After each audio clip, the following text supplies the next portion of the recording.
Hello, how's everybody doing?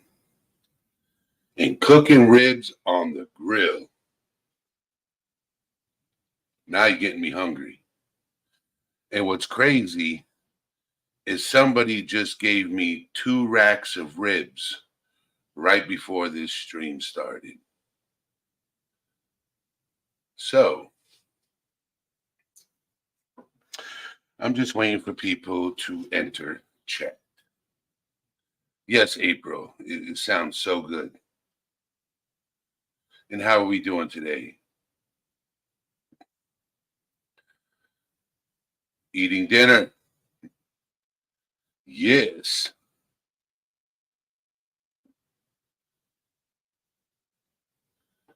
Just waiting for more people to enter this chat. Because I got an interesting conversation. Something, that I struggle with, and I'm pretty sure a lot of other people struggle with. It's that P word, patience.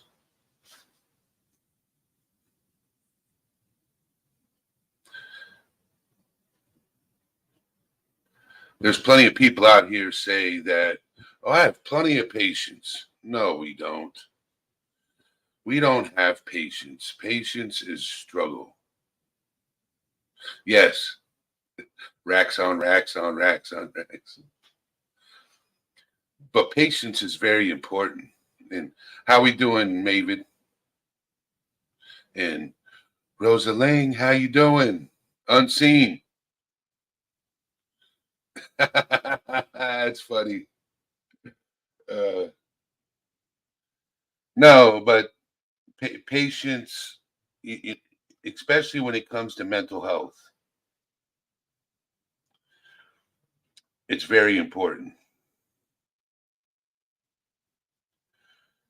Patience is something that all of us struggle with.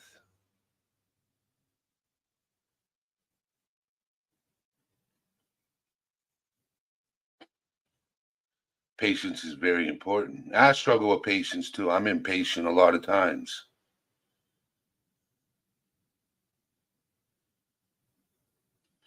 So, how are you doing today, Unseen?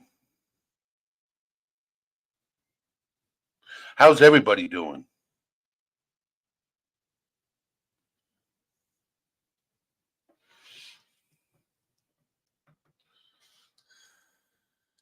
Yes, April.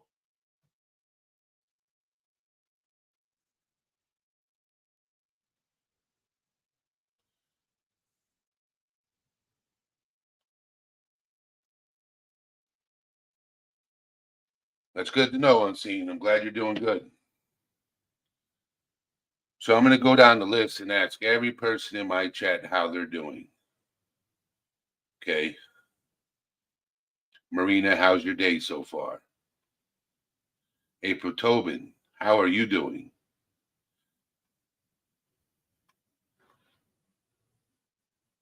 Oh, yes. Rosaling, I know. One more day. Tomorrow is the day. Tomorrow is that day.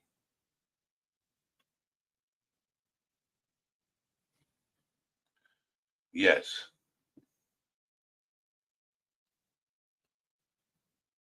Tomorrow is that day. I'm wondering if, yes, I know you're waiting on them ribs.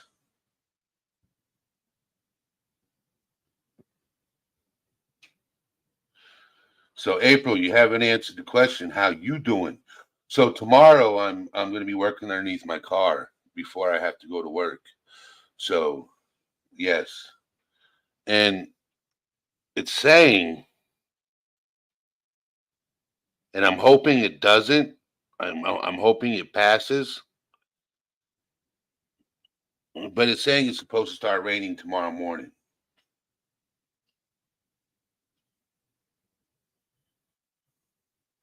And I'm hoping it doesn't because I got to get underneath there. It's supposed to rain Friday and Saturday and Sunday, and it's not looking good for me.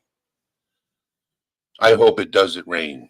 And if it does, I'll just lay in the rain. Work on it. At least it won't be hot. At least it won't be hot outside.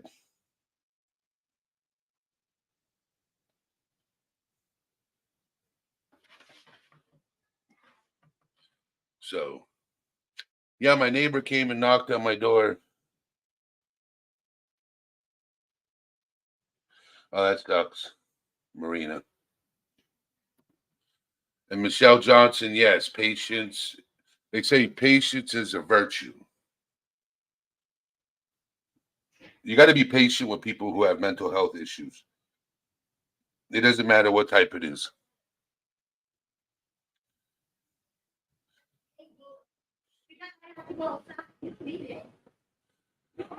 Oh my God, my neighbors are so loud. They are so loud. You hear that? Hold on.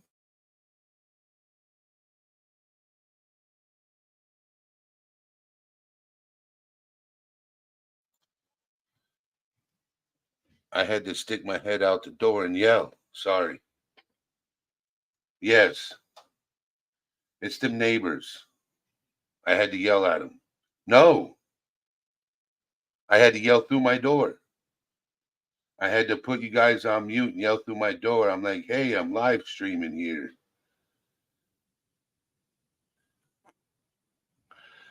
You know how you get them neighbors that are just loud in general, just loud, and you just want to say, hey, you're inside a building, have inside voice. That don't happen with this person. Don't get me wrong. I'm friends with this person. But yeah. All right, Marina, you don't have to brag about it. Okay. We know the ribs smell good. The mac and cheese and mashed potatoes. We all know the food's going to be bon appetit. I'm over here just ate some hot dogs, and you're over here bragging about barbecue ribs off the grill. I'm jealous.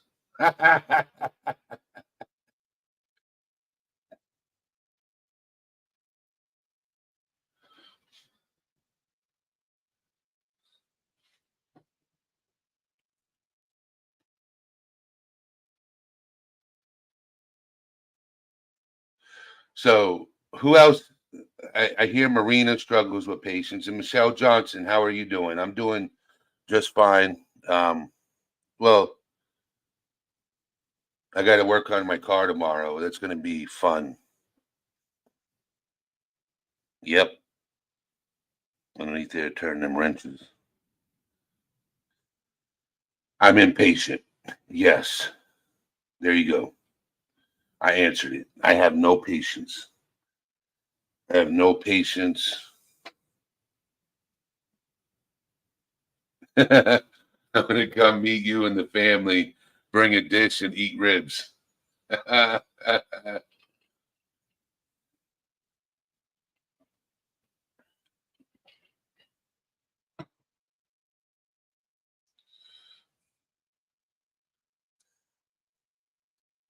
Oh my God.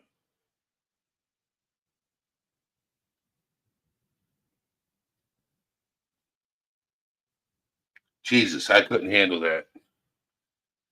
I run through the wall.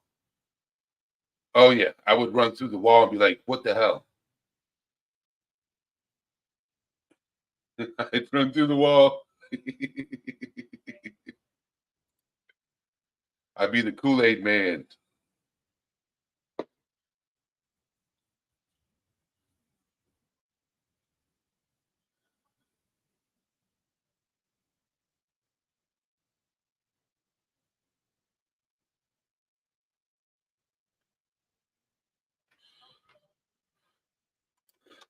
Give me just a moment. Hold for a second. Oh, Carolina Moon, how we doing, young lady? So this live was talking about patience. My neighbors make noise, and if they're in town, bombs, guns, heavy equipment, motorcycles, dogs barking all night. Jesus.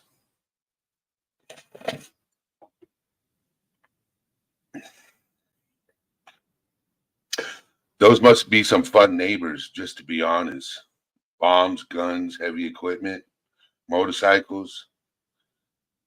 What kind of?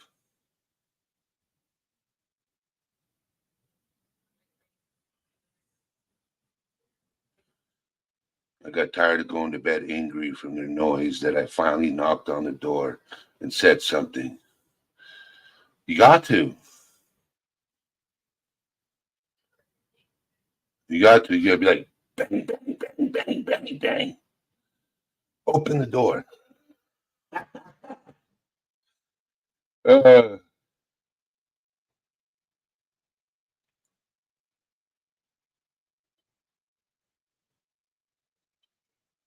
I grew up in the projects, so I know the hood. Yep.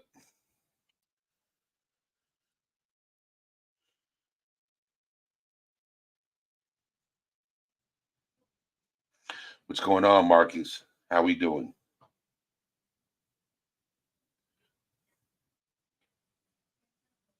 Yes, patience. Okay. Yes, exactly what you said. People who struggle with mental health, there's a lot of family members that don't have patience. Yes, and then you got to be patient with other people. And sometimes struggling with mental health is hard to be patient. Now, my other thing is I wanted to mention is forgetting things. Like you'll have a doctor's appointment and you'll forget about it until the minute you're supposed to be at that doctor's appointment and it's too late and you have to reschedule it.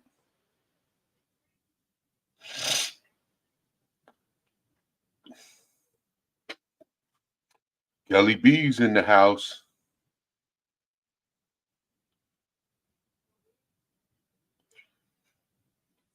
So I'm gonna drop the link in chat and see who wants to come up.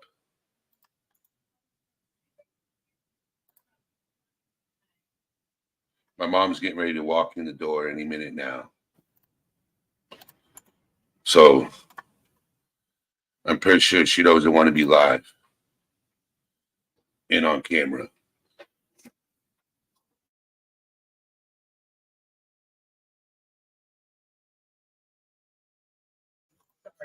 So I'm back. I'm pretty sure my mom didn't want to be up on camera so the whole world can see her. You know your cam's up, Kelly? Okay, just wanted to make sure. All right, let me put my headset on. Okay. I'm here. So we're talking about patience and I forgetting don't have things. those. So we're Well, talking about patience and within mental health and forgetting things. oh, I have what they call, and this is real. I have fibrofog. What the fuck's that? It's part of the fibromyalgia. It's short-term memory loss, Okay. where like my husband and son can vouch for me. I can say the same thing to them or tell them the same thing 4 or 5 times in the matter of 10 minutes, and I don't remember I said it. Hello, bitch talks. How are you doing? She's in chat, so I had to say hi to her. Yes, she messaged me. Okay. I just saw her So message. yeah. So I did drop the link. So if you want to come up, you can. But no, I was. My thing is I'm impatient. I procrastinate. I you know what it is it's fear in most cases. It's fear. Like I have surgery that I'm supposed to have soon, and I missed my appointment for it. What kind of surgery, if you don't mind me asking? I have to have my ankle repaired. Oh, So I have ligament damage, tendon damage in my left ankle. And the thing is what I'm afraid of is them cutting me open and being laid up for Yeah. 3 to 6 months because they got to wait for it to heal. Mm-hmm.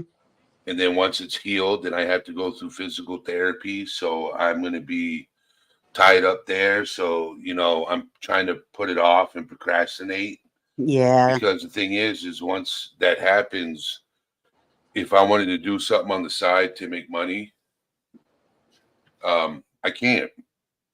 I'm not saying I should be, but I wouldn't be able to. Right. But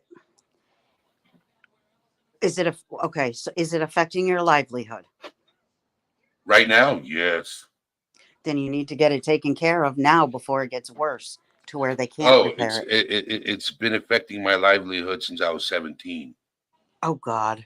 So it's the damage is already there. It's just it's not going to get worse than it already is. Oh, So okay. All right. it's just that the surgery will make it better. Mm. So Well, let me ask you a question. When would you rather be laid up? In the wintertime or in the summertime when you're sweating like? winter time. So I'm going to work on getting it. I have to call the doctor back Monday Mm-hmm. and get it rescheduled. Good job. That's when I'd want to be laid up. Forget about But the thing sweat. I'm is, sweating like a pig right now. is what I'm going to miss is snowmobiling this winter. I'm going to miss all the fun stuff. Yeah, but that's just this one time. You're going to be able to do it next winter. Yeah, And that, that's if it does snow. well, you're way up there, so you're going to get snow. You guys get killed with snow. Speaking of,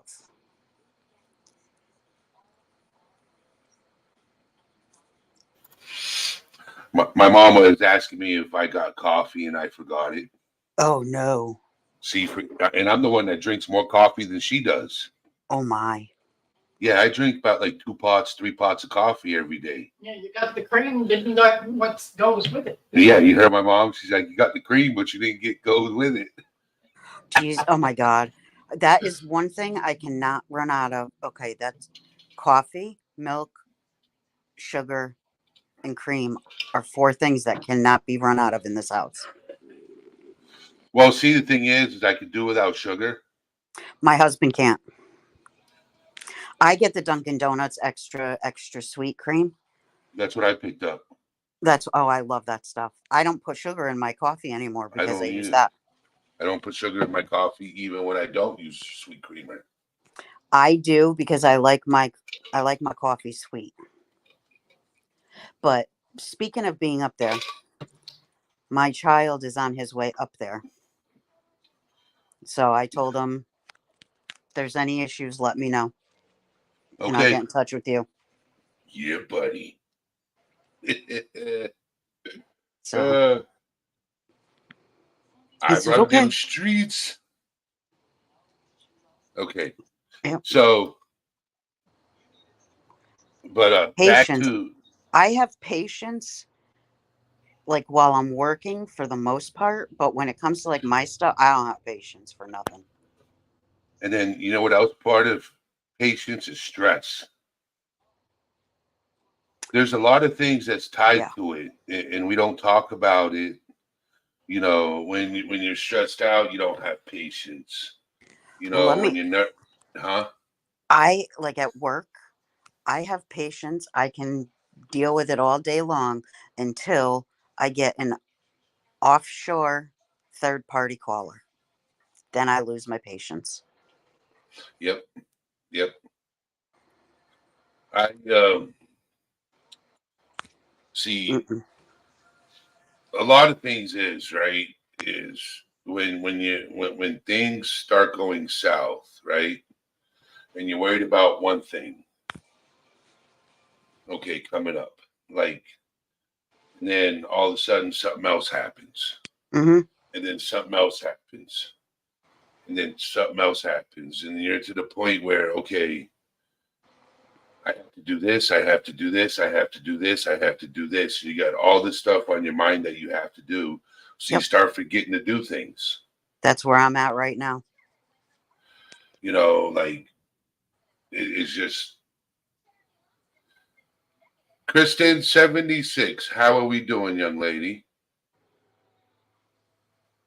How are we doing? So, Kristen, so I can fill you guys in that are just coming in. Rosalind is like, I like to tell myself that I have patience. All right, let me do this. Whoever wants to come in and join us, Come on it's up. open. It's open. Where's Miss Rosalang? She's eating. Oh, here she is. Miss Here's my Rosalang. beautiful lady. Hi, Miss Rosalang. Hi, let me turn off my echo here. How That many should be hours? I know you're down to the hours. 1 o'clock tomorrow afternoon Yes. is my exit interview. All right. Yes, you do. You do that, Kristen, and we'll schedule a Do. day talking about that subject. I can't do it tomorrow and Saturday, but Sunday and on we can have that conversation. Sunday through Thursday. I used to go live at 5. I changed it to 6, and then I bumped it to 6:30. What did she suggest? We're going to talk about eating disorders. Oh yeah. She's a survivor. Wow, very So, good. yes, And unlike yes, you, Eddie, that seafood diet. yes. That's the diet I'm on right now. Yep. That's Seafood, why I you weigh gotta eat 3. it. That's the reason why I weigh 380 pounds. Get out of town. I don't look it. When I tell people how much I weigh, they're like, "There's no way your stomach weighs 300 pounds." You're a big, strong Viking. Uh, Let me know if you see the cats come in. I can hear them fighting out there. Excuse me, playing. Yeah, they're playing. They're not fighting. No, stupid cats. So so patience and forgetting things. Let me tell you, RAM is full. There's no more random access. I have to clear my past history. Some things are really easy to remember, like a story from my childhood or something. But like you said, Eddie, doctor appointments. Yeah, no. I was supposed to meet somebody for lunch yesterday. Totally forgot. It was in my phone. I don't know what happened.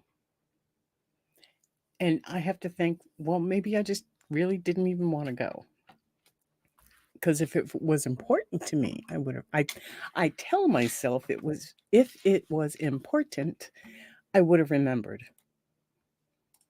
and if people are wondering where Jet's mom is, Yes.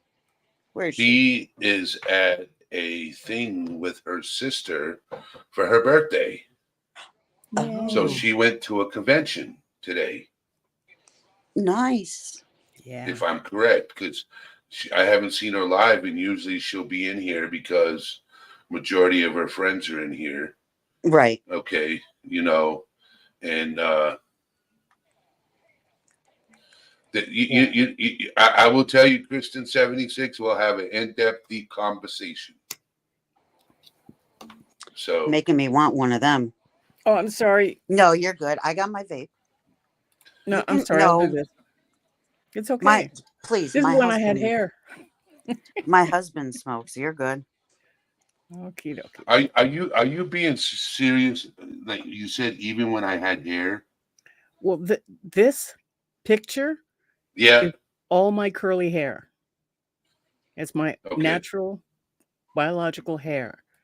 This, it's all slicked down, but there's a whole bunch of it.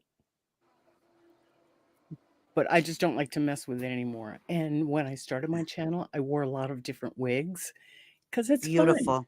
fun. It's a lot of Gorgeous. fun. Start doing that again, huh? What's that, Kelly? He was gorgeous. Thanks. Natural beauty is the best beauty. Thanks. Mm-hmm. That's how I see it. And thank you for that information because you know a lot of people think they have to put on the eyelashes, put on the lipstick, and all that No, just to feel comfortable. You know, we because of were what society created. programs them. I'm sorry. Go Yes, ahead. we were created a specific way. Mm-hmm. We weren't born with makeup on. We weren't born with, mascara and eyeliner and, any of this extra crap. We were born natural, In my natural beauty. skinnier days, like, And plus, I'm in my costume 24/7. there you Right? go. You see this? This is my costume. Right. No, Meat but suit, right? It's a meat.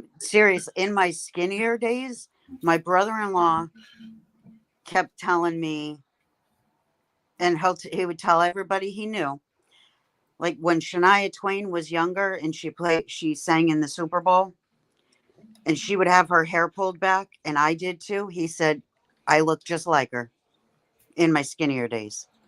He said, a lot of people told me I never needed makeup in my skinnier days. Now I do, but I just need to lose weight and I'll be good again. You know, Kelly, as far as weight goes and patience and forgetting things, sometimes at this point in my life, I'm forgetting to eat Yep. until I'm way too hungry. And then it's like, oh, when's the last time you went grocery shopping? Yep. Okay. You know, Yep. and so I have to be patient with myself because I forget to go grocery shopping. I will make a list. It's in my phone. My phone goes with me to the store, Right. and I forget stuff on the list. Mm-hmm. And yeah, so I remind myself because I'm learning along the way that I have to give myself the grace I would a friend. You know, Kelly, I say that a lot. Yes, you do. If it was a friend going through whatever I'm going through, I would be kind and compassionate and speak kind words and Mm-hmm. encouraging words to that friend. Why don't I do that to myself? Well, It's I hard. am now. Yeah. It's something you have to train your mind to do. Yeah. I see you, Marcus. She won't go anywhere without makeup, even though she wears a mask. Well, a lot of times, because of the programming society puts upon us, Mm-hmm. sometimes women do not feel, sometimes I, as a woman, do not feel complete without the lashes and the blush and the lipstick and Right. the stuff, you know. And sometimes I just don't give a rat's butt and I just don't care and I go out the way I want to go out. Yep. But That's how I am. but I don't care. lately, You don't right, like the way I look? Don't look at me. right. But lately, because retirement, celebration, I'm so excited that I want my outside to match my inside. Yeah. And it probably does anyway, because I'm like that. But yeah, it feels better, That's awesome. So yeah. And it works for me. See, I I feel think like I look younger. I need to get into a better place mentally, and then everything else will come into play. Hang on a second. Marina, do you need to leave now? Don't say it out loud. Oops. Oh my goodness. I'm sorry. Then yeah. We're kind of I screwed. guess as at the far as time, my looking. beanie was my makeup. I couldn't leave the house without it. It's a And trademark thing, right? Vanessa, my favorite young lady, how are you doing? I have makeup, but don't wear it. I came into this world without it. It's not something I have to have. Oh, Right. And it's a personal choice, I wear makeup once a year.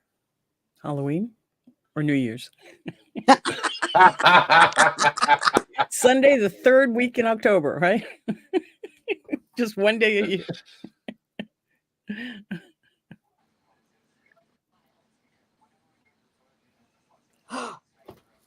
okay, good. How are we supposed to respond? We can't. right now until we know. Yes. Oh Out. gosh, I hate talking in code. I know. Did that for a better half of my life. Got pretty That's good what at I it. do. You know, I know you do, Kelly, and I just want to give you a big old hug. I do, because it matters. So patience and forgetting things. Yep. Patience and forgetting things. 'Cause I forget a lot of things. Or it's the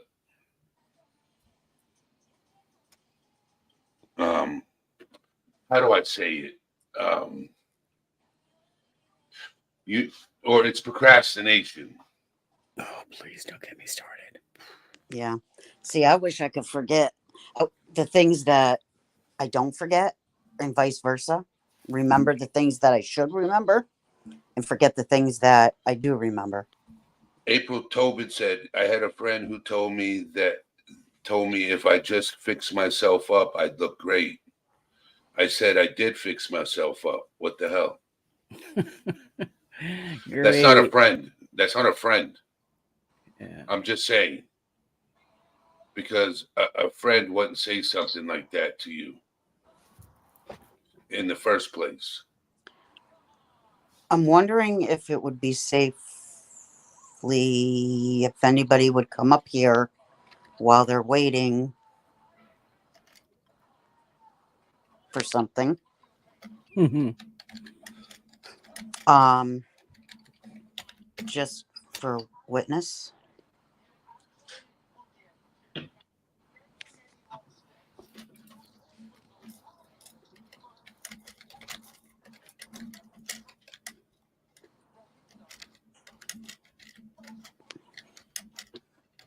I know you catch what I'm saying, Rosalind. That's what I'm typing.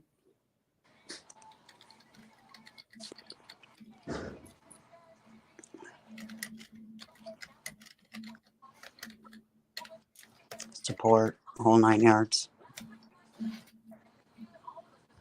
I'm gonna mute real quick and Yep. I'm gonna call Yeah, Somebody. do yeah, that. I'm gonna call somebody so they know what's going on. That's All a right. good idea. Thanks.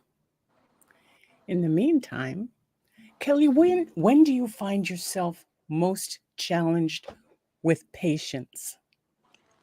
I know your husband, right? Yep. Oh my goodness. Oh my goodness. Um, hey, Kristen76, if you scroll up in the chat, you'll be all caught up. Yes. Because remember the other day, I think you were here, Kristen, when we had a young person call in and they were in the middle of crisis? This is a safe space. Eddie has provided us with a safe space. Absolutely. So if anyone is in difficult situations or at the end of their rope or just having a bitch of a That's day, it. this is a safe space. And so we're here. We're here for We are everybody. all here Eddie, for everybody. you need to tell me if I ever take over your chat. Don't let me do that. Because Kelly, I'm good at that too, right? We all are. Yeah. Yeah. We all are. So what do you do, Kelly? How do you handle situations specifically at home and with those you love? How do you handle it when your patience, you're on your last nerve and you are ready to pop? What do you do?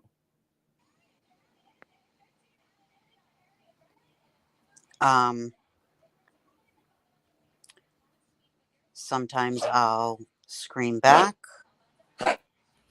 Sometimes I just walk away. And sometimes I just stop the communication altogether. I can't see that. It says big hug. Thank you. Yeah, we had a conversation about that the other day about giving hugs. I'm sorry, I missed that one. No, I think I was here. I think Yes. it's in the chat. Yeah. How important Because- hugs are. Yeah. And as a single person of mature age, I don't have opportunity for that as much in my Bro. life as I used to. Ro, you're not the hated bro. Ro, how are you doing, my friend? If you want to Right. come up and say hi, you can. That's a pretty strong name. Ro's an awesome guy. He's awesome. Sweet. Hey, Vibrin. Hope you're doing well. Vanessa, hope you're doing well. And yeah. Very, very, very intelligent man, I will tell you, Ro is. That's awesome. Yep. It's good We to were have having an people. in-depth conversation last night about certain subjects, and listening to him talk. Mhm. Very, very intelligent man. Very intelligent. He's lived a Cool. life a time or two. Yep. Just checking you out, my no homo. Glad to hear it, Marina. Okay, that's good. But if you ever want to come up and hang out with us, you're more than welcome, Ro. Just letting you know, because we're talking about patience and Okay, you good. know, Glad that was done. yes, Uh-huh. we're talking about having patience or lack of patience and forgetfulness and you know procrastination and things like that that affect the human psyche. That's what we're talking about, especially with people who struggle with mental health. They lack patience. They lack accomplishing goals. Yep. Who needs Your filters? your filters are fine. We have Who no needs filters filters? here either. Shit. It's a safe space. Say what This the is a fuck you safe want. this is a safe place to talk about anything, So you're talking to some women that have no filters either. Yeah. No. None. Yeah, no. Yeah, no. I like that. Yeah, no. That's a Uh, northeast stuff. yeah. Northeast. No. Yeah, no. You know. I could if I want to. All So- depends Nah. on my mood. All depends on the mood. That's why I dropped a link for you. I'll drop it again. If you want to come up, you can say no. I'm not. I'm not. But here's the link again. You can come up and say hi, conversate. What are you afraid of, Ro? Jump on up and- Are you afraid? Are you afraid of us ladies Let's play a game. with no filter? I'll start talking my New York shit, huh? There you go. Gotta back off my mic. It gets a little loud here, huh? So let me get my butts in. All right. It'll be fun. Yeah, Viprin. I start a music project. Sweet and Sleuthy. Sweet and sleuthy. Hi, Carolina sweet and Moon. sleuthy. You can always come up too, young lady. Well, I So start. Viprin said, go ahead. yeah, I start a music project and my mind starts another project. Mm-hmm. Then I never finish what I started. That's me. I have a project here with huge knitting needles. I have a project down here that's the socks. I have, as you could probably see in my background, these walls, those are quilting supplies. And let's see if I can figure it out. This here, and this is a shawl I made last week. Under this are all kinds of yarn. I have yarn stacked up over here in shelves as well. So I always have something going. And if I get bored with socks, because they're socks, you're just knitting around, Mm. I'll start something else that's flat, like the shawl I made last week. Yep. But I also do other things, like I'm getting things together to put into a book before I die. And just to put it out there, maybe my shit will help somebody Right. sometime. Oh, I'm sorry to hear that, Sweet and Sleuthy. I hope, you start getting better. Totally. Having bronchitis, Oh, that stinks. I used to get that 3 Nah. times a year. Fun. You should try to put off procrastination. I'm good at putting off procrastination. No, I'm not. I'm bad at putting. We procrastinate, putting off procrastination. I procrastinate all the time. Right. That's it, man. If people lived in my brain, yo, here's our No. buddy Ro. I wouldn't do that to anybody. Ro, my Hello. brother. What's up, people? Okay, I will admit Nice. I clear will voice. admit that I was gonna just check you out. Oh shit. Yeah. We see you. Hold on, I gotta mute the stream. There we go. I was gonna just sit back and see what you're all about. Because I mean, talking to you is different than seeing what your channel does. Not much. But I couldn't base down a challenge from the ladies about, you know, what am I scared of? I'm even all physically messed up. I'm a 6'3" Neanderthal. There's not much I'm scared of. So let's go, ladies. And we're the shortest of the bunch. Right. Well, yeah, no, you're the great because that's what us Neanderthals are here for, is to protect the hobbits. Hey, go. I resemble that remark. No, we love hobbits. You know, you're talking about hugs a minute ago, and that was actually something I just had a discussion with my ex-wife about, that hobbits, as she is, they really love a big Neanderthal hug when they're down, right? Yeah, we do. And Yep. ATS can attest to this.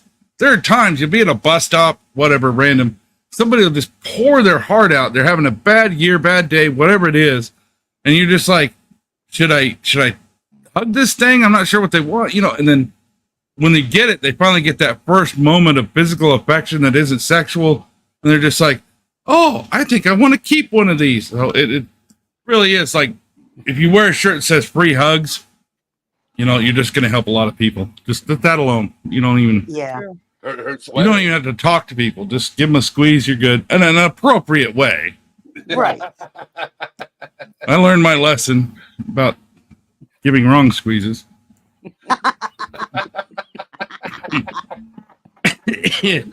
Hence the ex-wife. Well, there you go. Yeah. Yeah, there's a community I'm part of that is real big on consent, and even if it's a hug, even if it's a friend I haven't seen for a year, they'll approach me and say, "Can I give you a hug, please?" And of course, you know, it's appropriate and whatever. But yeah, most times it's like, "No, I'm good, thanks. Stay over there. Don't touch me." For I fear the Not virtue me. has gone out of me, you know. I feel it's my duty to hug people just to make sure they don't think I might eat them later. So, you know. Good point. Good point. Yeah. So, Sissy, how you doing, Sissy? Good seeing you here. Yeah, see, I'm 5'1" and my husband's 6'1", so I get the whole height thing. Yeah. Well, ATS can attest to this. If you're in Walmart or some department store of some kind, and you come around the corner and you surprise one of the hobbits, right? And they look at you for that split second. They're like, "Oh my God, is this thing going to eat me?" You know, there's this terror. And they're like, Yeah. you have to give them a smile and, you know, everything's okay. Can I help you with something? You want me to get that off the top shelf? And they're like, "Oh, thank goodness I get to live another day." And Yeah. I imagine that's what it's like to be a Chihuahua. It's true. but- What he's saying is very true. It is. Okay. Well, as I was telling our boy last night, you know, I have the education to legally be a therapist, right? So, you know, I did a few years in college there, but I'd make a horrible therapist. I can't do that, right?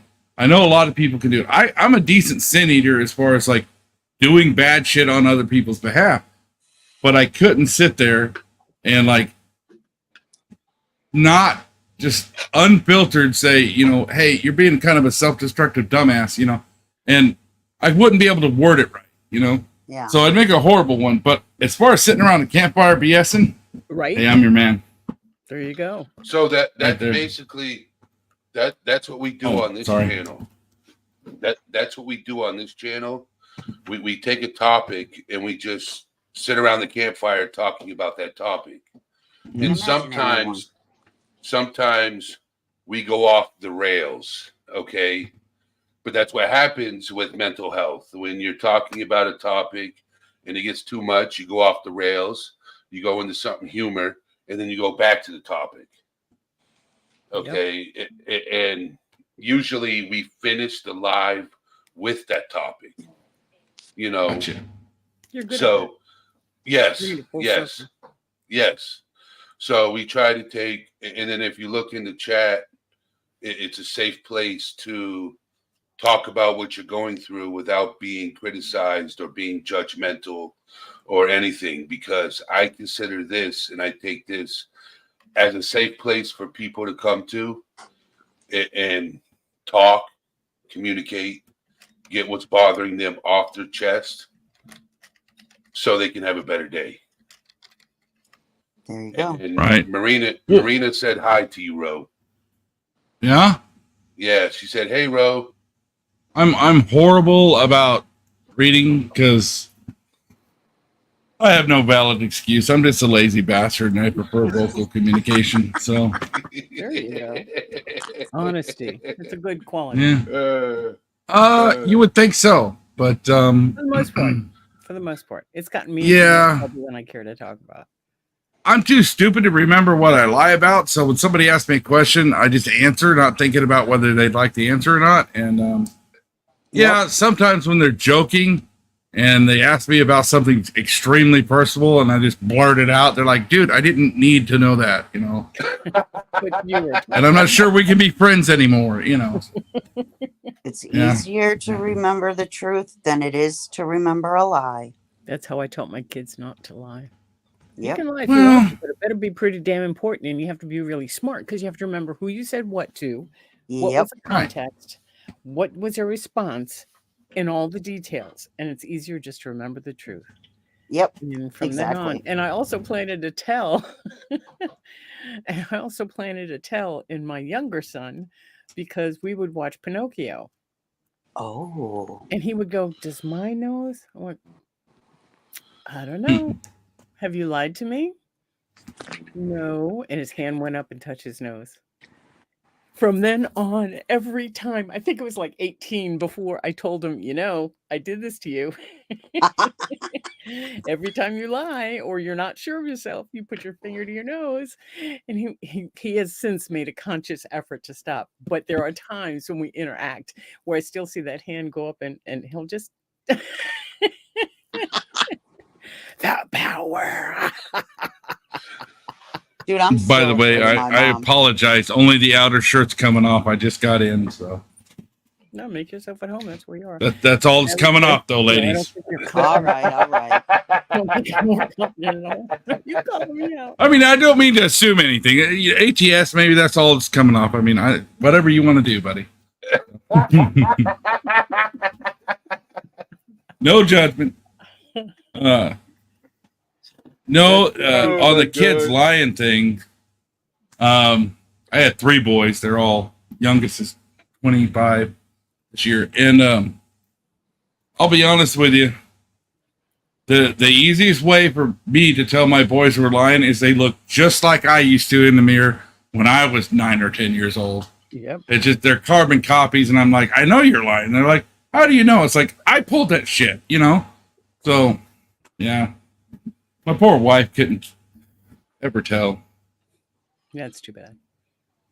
Yeah, she didn't believe that they were ever going to grow up, and they were still babies, though. So, poor thing. Yeah, it's hard for moms sometimes like that because we'll always see them as babies, no matter Oh, how yeah. grown they are. My, No doubt it. as far as kids lying, my older son, who is a special needs, leave the cat alone. It's okay, unless he's blocking your view. We're good with cats. He's blocking my other screen when he gets that close. Oh, well, darn.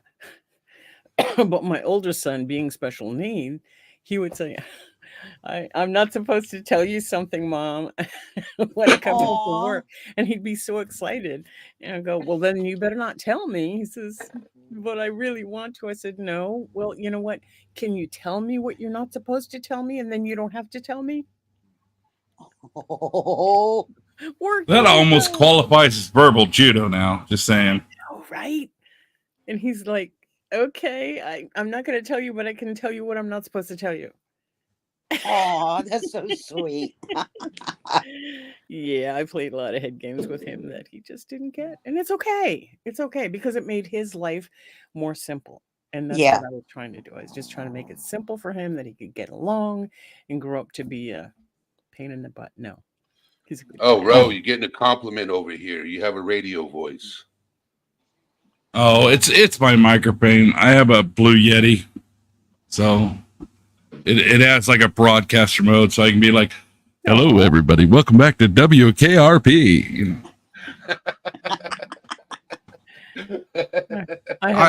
I'm a bit of an audiophile. I used to do unboxing videos for high end headsets and stuff, and I just really like good quality audio. So I still have the crap, you know.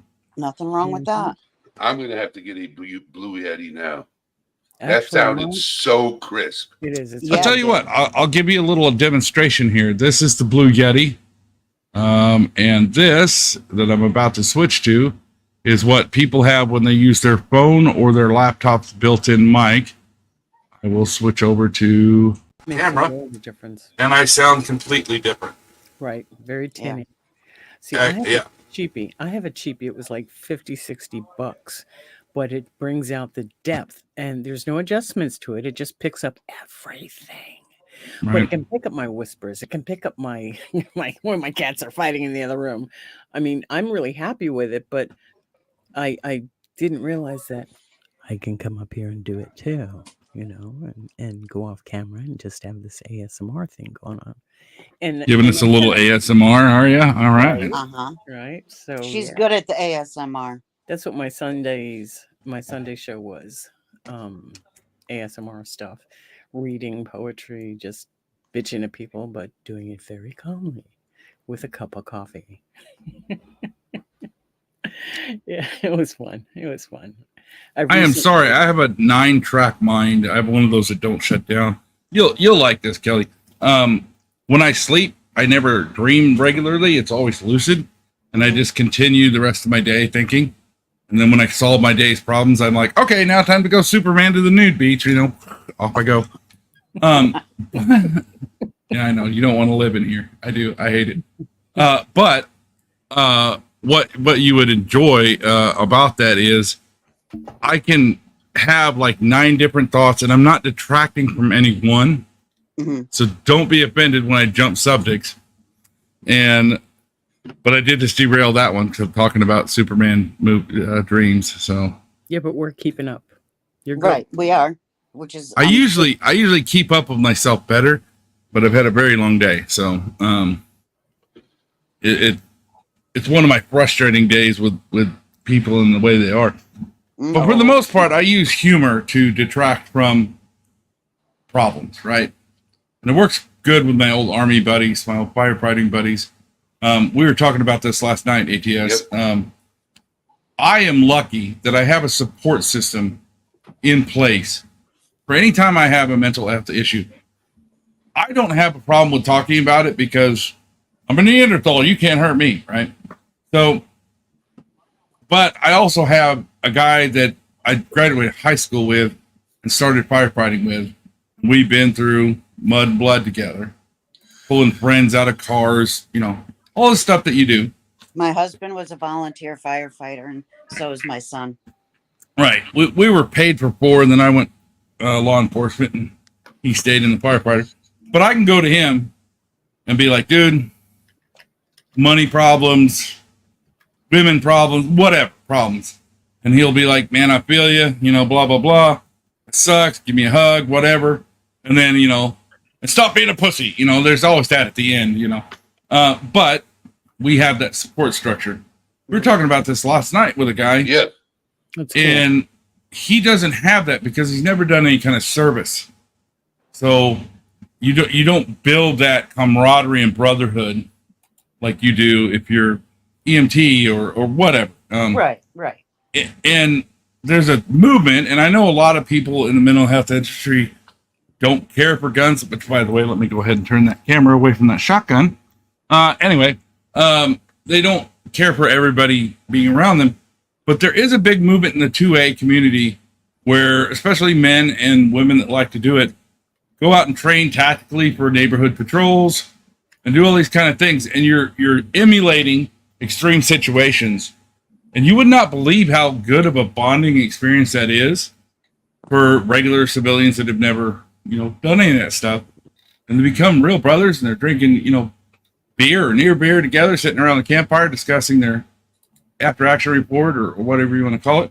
Mhm. And I mean, it's a huge support group for people who don't feel comfortable talking to the people, like, because for men especially, it seems having mental health issues is somehow an attack on your manhood, right? Right. For us, right? Like women, they're just like, oh, he can talk about his feelings. Like, yeah, right, baby. But that's still all just bravado, Yeah. So it is something that I wish was more like. I live in a very rural area of Missouri, and we're still that way. Just suck it up, pussy, And sorry. And I wish that was more prevalent in the therapy side of things, to be like, go bond with a dude somewhere, or go bond with somebody that's a friend. It doesn't have to be a dude, but let's face it, if it was just me and ATS, this conversation would go differently, because I wouldn't feel like I need to edit to make sure I don't say certain words that might get me in the doghouse, even though I don't live in a non-doghouse with you people, so. I think you're okay here. If you find yourself trying to self-edit, Don't edit yourself. we're good. No. We're grown. This is heavily edited. Trust me. I understand. was a truck driver for 10 years. I mean, Listen, Motherfucker. every just other say the word in fucking my shit, brain right? is an F word, listen. I thought the first word out of my kid's mouth, I thought he was going to be born saying fuck. My husband was a truck driver. Okay. So so I you know. get it. I get it. But, I have been out of the game, I guess you could call it, for so long. I've been restricted to helping a very niche set of people when I can. Mhm. Since I, I got out of the Army in 05, couldn't do civilian, started truck driving, right? Just to be Thank away you for from your service. humans. You know what? This frustrates me because I didn't join for what everybody thinks I did. I joined the fire department. I joined law enforcement. I joined the Army, all because chicks love big dudes in uniforms. It wasn't the helping people was a side effect that I got addicted to, sure, but mainly it was just because chicks love firefighters, right? Like, they get the magazines, or the calendars. Yep. So I don't really think of it as anything other than just a regular job. Although you don't normally get to, blow stuff up at a regular job. So that part's fun. But no, I wish that was more prevalent for people to tell men it's okay to bond Right. with other men. It's not homo. You can hug your friend. If Absolutely. there's nothing wrong with that. I mean, not just hug your daughters to hug the hooker shoes out of them, right? You got to hug your boys, you got to hug your daughters, you got to hug your friends. I'm not talking like Greek orgy and stuff like that. I'm just saying there is such a thing as physical affection that Right. isn't sexual, right? Exactly. Trust me, I was married for 11 years this last time. She might have been affectionate towards me, but there wasn't a whole lot of sexual there. Just saying. Sorry. Listen, no need to be sorry. I get it. This time, I like it. I'm just teasing. Hey, we got Viper. You said Hey, you had what's a up? Blue Yeti also, yeah? Oh yeah, I have a Blue Yeti. I have the Yeti caster and all that stuff. But Nice. Sorry if Yeti- somebody doesn't like smoking. I could hear like your filters. You have They're the good. pretty nice filters on yours too. I'm just Like, using I think Broadcaster 1, although I should probably turn off my external fan. Probably. I mean, I come can through hear. as an I can echo. hear you have a gate on there, don't you? No, it's just Broadcaster 1 preset. I I use, am gonna have to get myself a Blue Yeti now. I am so jealous. You guys sound so amazing. Well, I mean, honestly, like I was telling you on Streamlabs, there's filters on there that can make you sound almost like this, even on a cheap mic. Yeah. there are some great pre-processing filters that are out there that can make you sound like a 10-year-old girl if you want to, or whatever. You know, I mean, there's Yeah. tons of free ones that are okay, and there's some pay ones that are just brilliant, absolutely brilliant. I downloaded Clownfish and tried to play with it, but I could not hear what I sounded like. So it just sits there. You got to record yourself and test it. It's kind of a pain in the butt. Because if you do the listen to microphone through the Windows settings, it's not running through the Clownfish processor. So you have to like record it and then play it back to yourself. I just had to shout out a couple of people that jumped in. Yeah. The Snooper, how are we doing today? Angel Slide to keep control. How are you? Jennifer Honeyhole, missed you. Good seeing you back. Hi, Jennifer. So thank you for people who are jumping in and new here. Let me introduce you to everybody up on panel. We got Rosaline. She's the mother hen of all. Then we got Kelly B. She's a friend of the channel. We got Ro. He's not the hated, okay? But we got Ro. Yeah, it's All all right. my ex-girlfriends, man. And we got Vibrant.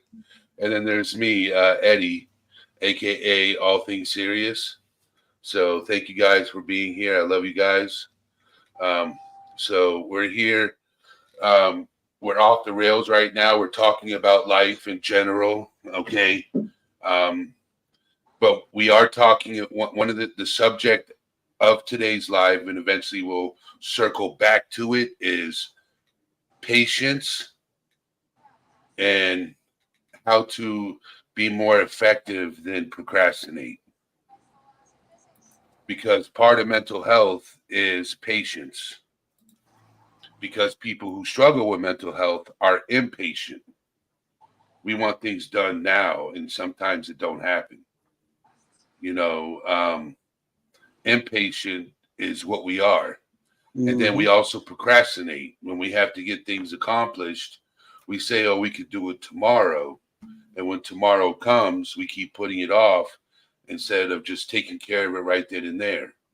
Yep. You know, and that's part of mental health. Some people have figured out that part of life, and others, like myself, still struggle with it. So how are you, Ro, with patience? It depends on the. I mean, everything. Every answer I will ever give you will be prefaced with it depends on the situation. Yeah. So, if somebody is doing the same thing over and over and bitching about the results, I have no patience for those people. Yep. You know, they're like, man, every time I smoke crack, I end up in a bed full of people that I don't know. It's like, do you see the correlation here? You know, like, stop smoking the crack. You know, they just don't get that. I like stupidity. I have very little patience for. Ignorance, I'm fine with that. You just don't know yet, right? So those people can be helped. The people that want to be helped, they can be helped. I'm not saying I don't need help, but you know, when I can, I will help somebody. Just because that's what Neanderthals are here for. But when they're struggling with something, and you tell them, "Hey, this is what would work for me if I was in that situation," and they go, "Oh, well, I'm not even going to try that. I'm not even going to consider it. I'm not even going to validate that that's a possible solution because it sounds like something that wouldn't work for me." And you know, so I have very little patience with that. But if somebody's actually trying Mm-hmm. and they're making the effort, at least just the most minuscule effort, I mean, you might as well rename me Ro the Joe because I'll work with you for years. You know, I don't care. So it's situational. I understand, but you can't help somebody from a position that's not strong. Like if you're destitute, you can't give out money to people, right? So you got to be strong yourself to be able to help other people. And you have to they have to want to make some effort into it. Otherwise, you're just enabling. So, I mean, I guess that's my response to that. Patience is allegedly a virtue, but like common sense, it's not very common. That's a good one right there. I like that. That's a good one. Now, what about, do you procrastinate? You know what? If I I'll don't. skip me and come back, and I might answer later. That's great. That's great. No, I do after my medical stuff. I think I told you about that about 8 years Yep. ago. I had like 3 strokes in one day, and left, right, and center, took out this side, all this kind of stuff. And like now I have an excuse to not do things like, oh, I got to scoop the litter box. Yeah, I could do it in the morning. You know, it's not really like how much can he crap in one night, right? You know, that kind of thing. Before I was get everything done as soon as possible, as efficiently as possible. That way it doesn't build up. That's just kind of how I was, you know? But after that, that's probably one of the struggles I do have is because, yeah, I know I need to do this thing, but I don't have to do it till tomorrow. It's not due till noon, you know, I mean, whatever. So yeah, I like how I you do said it's procrastinate. not due till noon. I like that. yeah, So I'll probably when get you up ever around ask- 10. It only takes me 3 hours. I can get it done in 2 if I really hurry, you know, I mean, that, you know, yeah, so. Oops. April said something here. That drives me crazy. What, me? Yeah, no, I drive a lot of people crazy. Yeah. I mean, I have 2 ex-wives, but actually it's the same woman. So that'll tell you how nut job I am. I didn't learn the first time, and I got remarried and then got divorced again. So, yeah, I'm a little bit diagnosable. I at least traded up for my second. Then I went, yeah, okay. Didn't trade high enough. See you, bye-bye. Well, she's a beautiful woman. I mean, I'm in every way that beauty means. She made these pictures behind me for me. She's ever since we got divorced this last time. She has blossomed in her artistic endeavors, making water pipes for tobacco that are all artistic and paintings and clay sculptures, and she's really bloomed. I'm really proud of her, and we're better friends than we ever were. So I can't say anything negative about her. No, I Right. think that's amazing. I think that's Yeah. amazing. Especially it shows the growth in both of you that you can actually have a friendship now because you have had a deeper relationship and maybe it was wrong, um, not correct at the time. But now that there's some space between you and you want to kind of keep it that way, I think Oh, that's yeah. great. That's great. Yeah, I we think- end up cohabitating ever again. I know, like a month into it, I'm gonna be sleeping. She's like, if I stab him, I'll be out of prison in nine years. So it'd just be easier, you know. I am very hard to live with. If you park your car crooked, if it's not parallel or perpendicular to the house, I'm probably gonna take your car across town, leave it, and walk home, and just be like, yeah, I don't know what happened. It must not have been parked correctly. And I'm not Ro, that good. Angel Lies to Keep Control said, sounds like she'll be an amazing third wife. No. For No, somebody yeah. maybe. Well, no. She hates most men. She tolerated me because I met her when she was like 17, right? Like we're just out of high school. So, So you grew up Um, together. well, Sounds she like me and my claims I husband. finished raising her actually, of all things. But we had our kids, and then once they were out of the house, she's just like, you know, we really should have our own separate corners. And of course, at the exact same time, all this medical stuff happened, and she has to take care of my youngest who has special needs. And he's a 25-year-old man that she has to take care of. She has her own medical needs, and now she's got to take care of a guy who can't walk, barely talk, and can't use his right arm. I mean, now I can, but back then I couldn't. So I was like, you know, fair enough, get our own corners.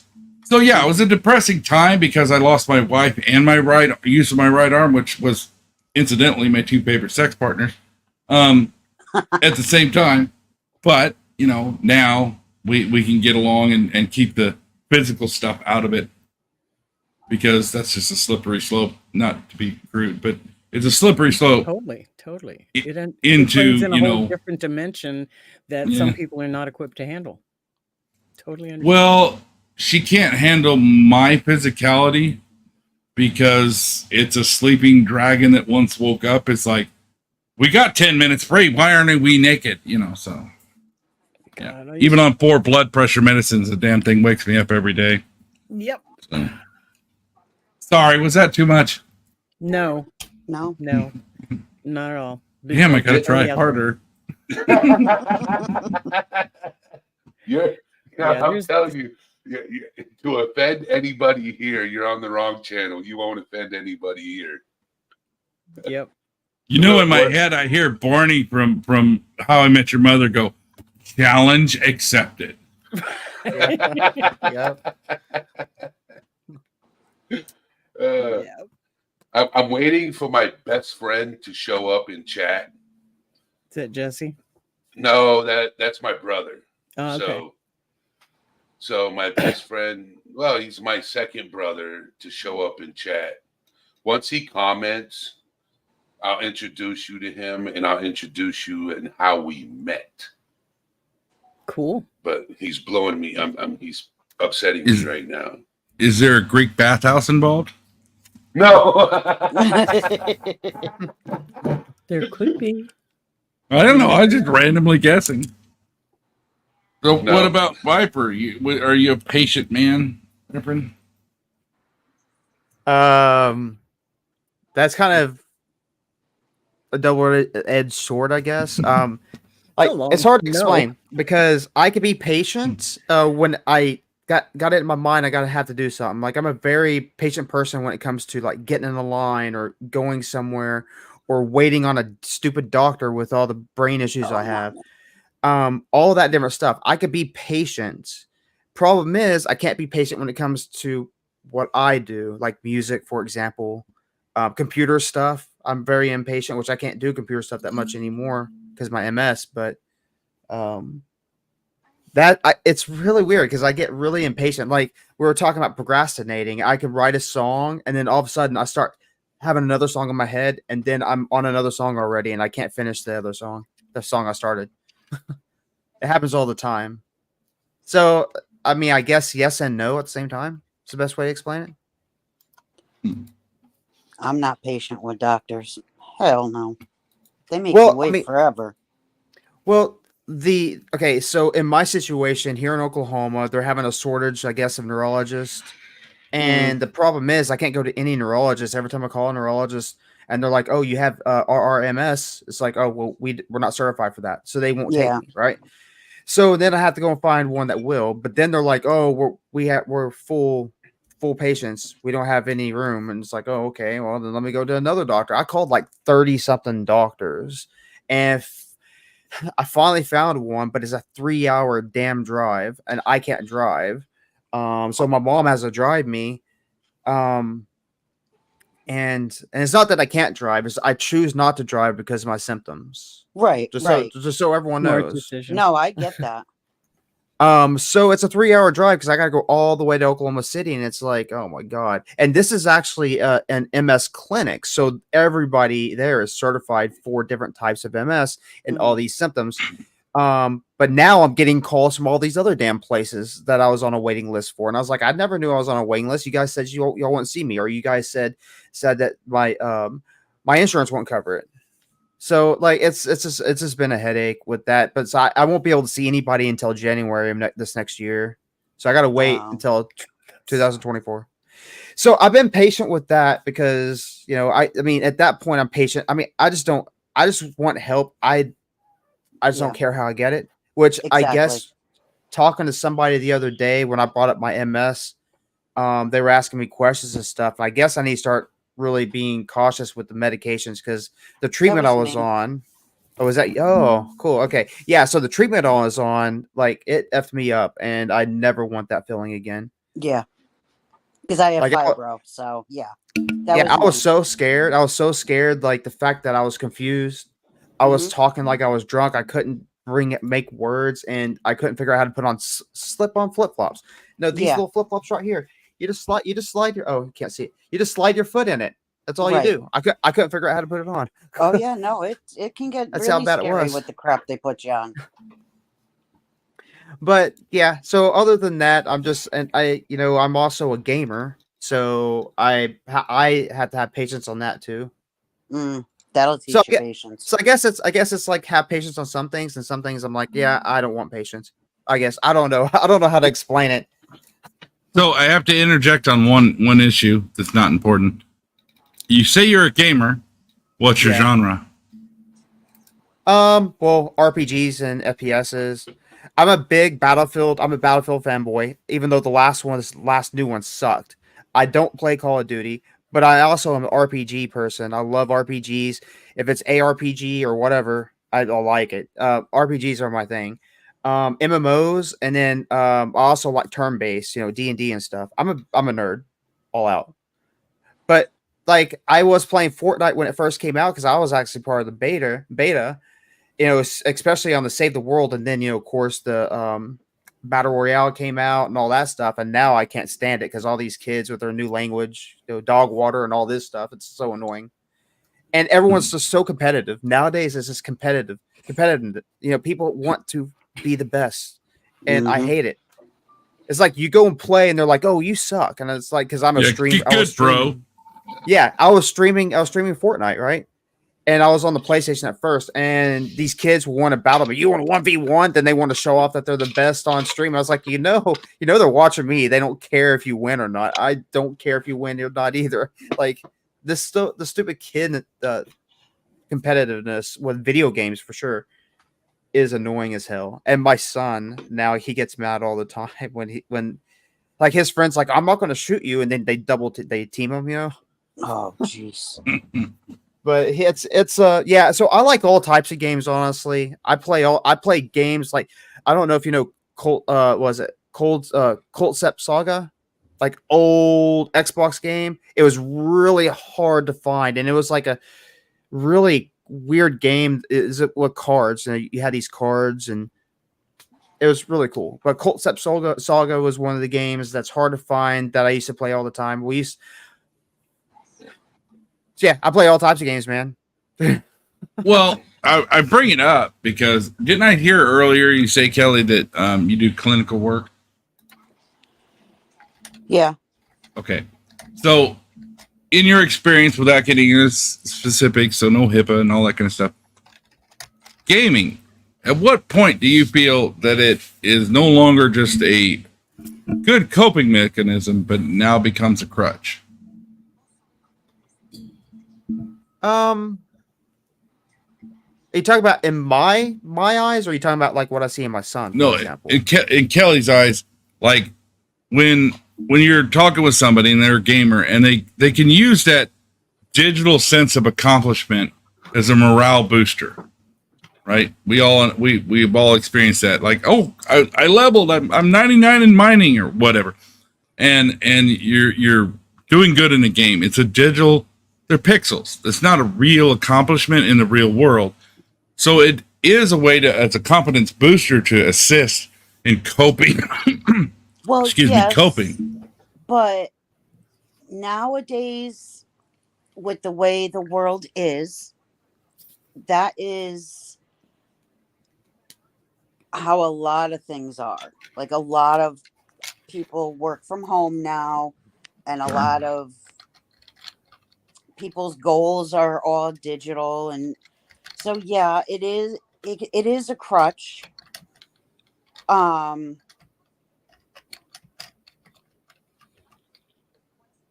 think a lot of people do use it more as a crutch than what it should be used for, but at the same time, if it's helping, then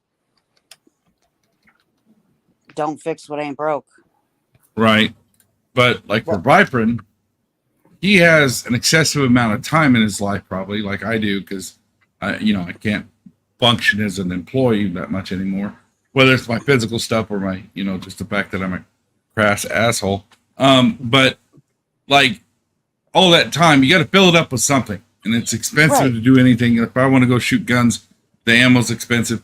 If you want to go drive around town, the gas is expensive, and games can give you that outlet to keep your mind busy and engaged, and Right. and actually be good mental exercise as well. But at some point, like my point was about 3 years ago, I realized I had about 6,000 hours in one game, and Wow. I had gone 2 days without eating. Only had like 2-hour naps here and there, and I'm like, this That's a is bit literally much, just a survival game, and it's becoming a crutch because I don't want to leave the house to face Mm-hmm. hobbits because I don't trust myself not to bonk them right when they do stupid stuff. So I know, you know, right? Cover your head, bro. I have my crutch, my cigarettes. I know it's a horrible thing to do to your own body. Blah blah blah. Listen, I smoke, I vape, Right. I got you. I do it for public safety because if it wasn't for cigarettes, I'm pretty sure I would at least choke out an idiot a day. Right. Bite So- me. Yeah, Well, I got gotta something to do say it. about the game thing. Like, I Yeah. actually Cover my head. the issue I was talking the other day in panel. I was talking about the time where I was going through the divorce, and I would wake up with empty pill bottles, and then I had all beer bottles all over the place. I trashed the house. I had my knives out and stuff. I wanted to, be gone. Hill Farm. Mhm. And the one game I played the hell out of, and I actually was part of a group that actually was noticed by the company that made the game, but ESO. We were playing ESO like crazy. Now, the one thing I learned though is video game wise, like he was saying, a crutch. I can see it as the online aspect as a crutch for me at the time, because I met a girl on the game and she moved to Oklahoma for me, and then we did, like, the relationship was horrible. I shouldn't have rushed into that, but I was needing somebody, I was Yeah, using the game as my escape from reality, and and that's what a lot of people do. yeah, and so like online games definitely are really, really bad for that. When you're talking to other people and stuff. Now, when it comes to the solo games, it just keeps your mind going. Right. Like I beat a lot of games. I got a lot of achievements for games, even though I moved from Xbox to PlayStation. So I don't have those achievements anymore. But yeah, By the way, there's a toxicity in gaming online, especially.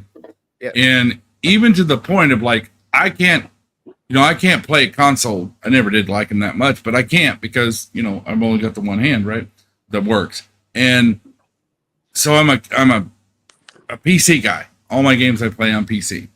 Now I know there's a huge bunch of PC players that go, you're not even a gamer if you play console. You console peasants have to use aimbots to play, all this kind of stuff. And it's like, dude, they prefer that. Let them quit being like. There's no reason to be that big of an ass. And these are people that I play with, and they're fine with me being an asshole, but they're not fine with this guy choosing a different console.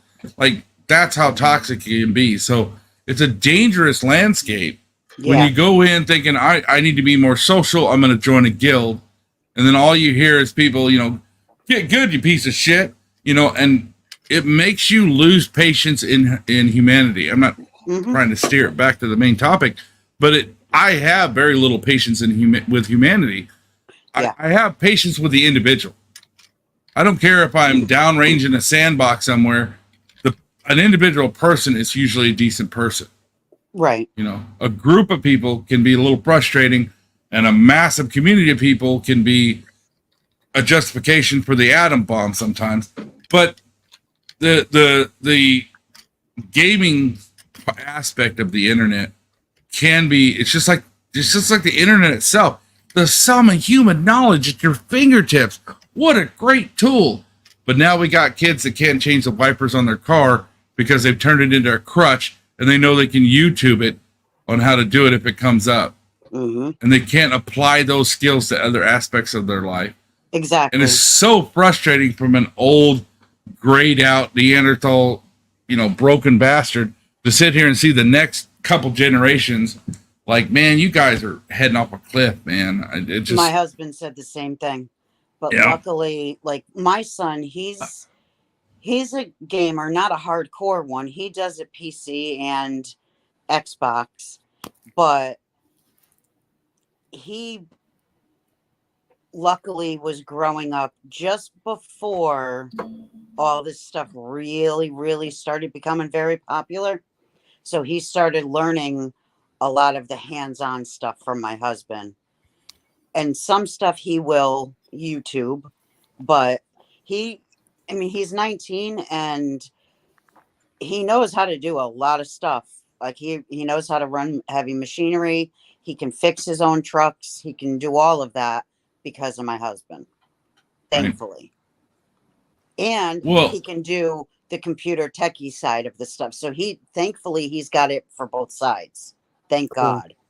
I don't know if it's the same for you ladies, but as I've gotten older, it feels like the younger crowd doesn't care about what I have to say about stuff. Yep. When I was, 19, 20, man, if some 50-year-old guy wanted to give me advice on, I don't care if it was women or cars or money, I was like, this guy has not died in half a century. He might know a few things, and I would listen, right? So You were raised that way. You were Yeah. raised to have respect for others and elders. Yeah. We touched on this last night with another friend of Eddie's, Jesse popped in, and we were talking about how the youth of this time period has little or no respect for seniors, for adults, for seeking help from those who would have more wisdom. Yep. They just don't get it, and I don't know what. I don't think there's anything I can do except make myself available to those who are in my sphere of life. Okay. And it is, yeah, Kung Fu Panda, it is different now. People don't respect knowledge. Very rarely do I find someone that really wants to sit down and ask a question or a series of questions and discuss things. Right. And as far as your gaming guys, I'm looking at this in relationship to my YouTube addiction and the fact that I can learn anything on YouTube. I can research stuff on YouTube. I have to go to a couple of different places to make sure I'm getting qualified information, but I used to game and like you, Ro, I would stay up 3 or 4 days at a time forgetting to eat so I can make it through this certain pass. So when my kids come to me and say, "Mom, we're stuck," I would be super mom. I Right. would be able to show them, right? when your kids come in and say, "Hey, one of my friends from school wants you to go help kill a boss," you're like, "Yeah, I'm being a good dad." Right? What? Yeah. Exactly. So it's and after tomorrow, I'll have so much more time on my hands. So I will. What happens tomorrow? I retire. Yeah. Oh, Retire. Congratulations. they allow people to retire at 30? What the fuck? She graduates into retirement.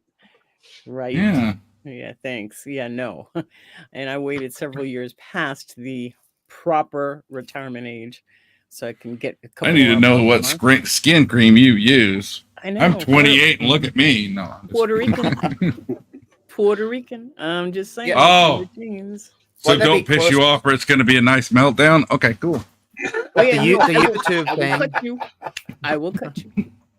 Would that be close to the whole running joke of it's true, it's on Wiki, Right. Oh, God. So I've done a lot of research on different things, and especially April's having to go through several doctors here to get one. I think you were talking about that, Vibrant. How you have to go through so many people to find someone who's actually going to hear you and be able to treat you well and properly. And I had to go through that with my son. So we were discussing that in chat a little bit. And the thing is, you have to be your own advocate. You have to.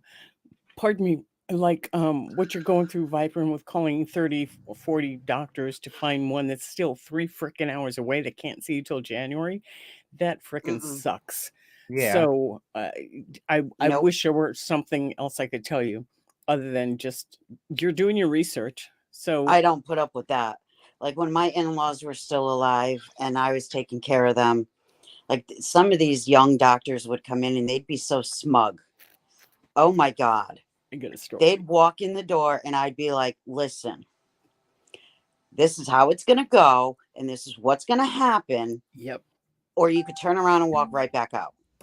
Yeah, I'm kind of a smart ass when it comes to that stuff too. Mm-mm. Like That if shit they that don't fly with me. You're gonna respect your elders, and that's it. I Done. remember one If time when exactly, I'm right there with you, because I remember one time my son was in a hospital and there were things going on. It was rather touch and go for a minute, and the resident came in and started asking questions and told me not to touch my son. I looked at him and said, "You need to step outside the room right now."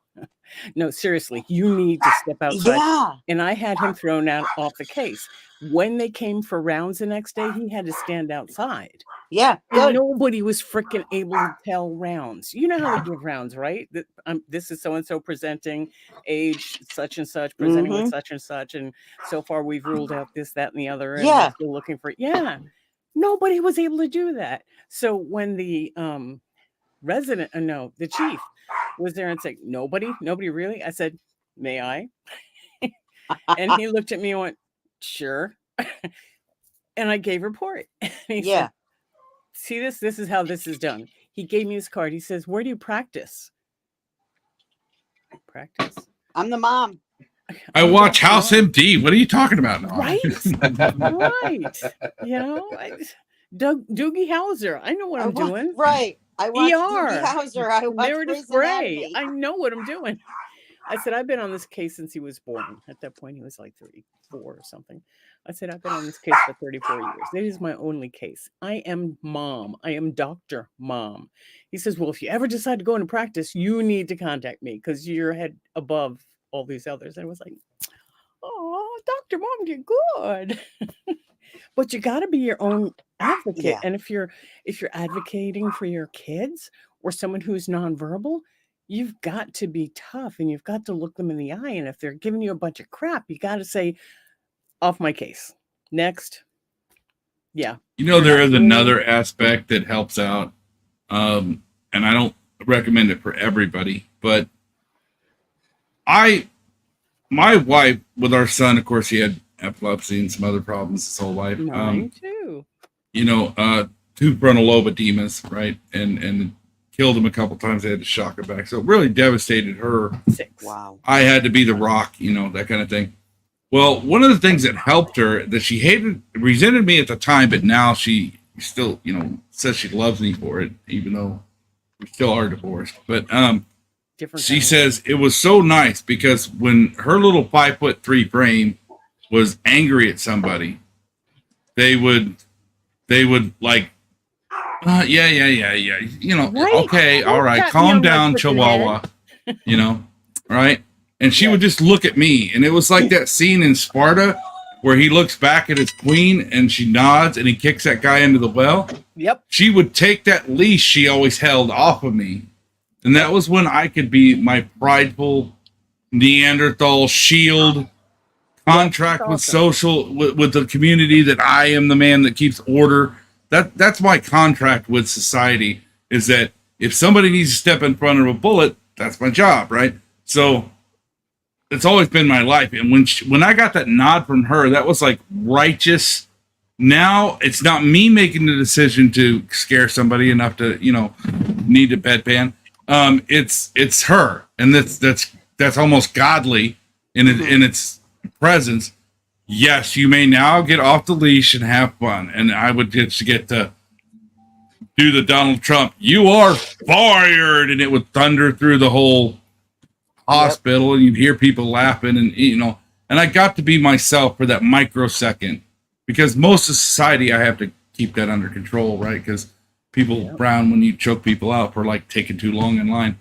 I don't know why, but that was the other tool. Get yourself a Neanderthal.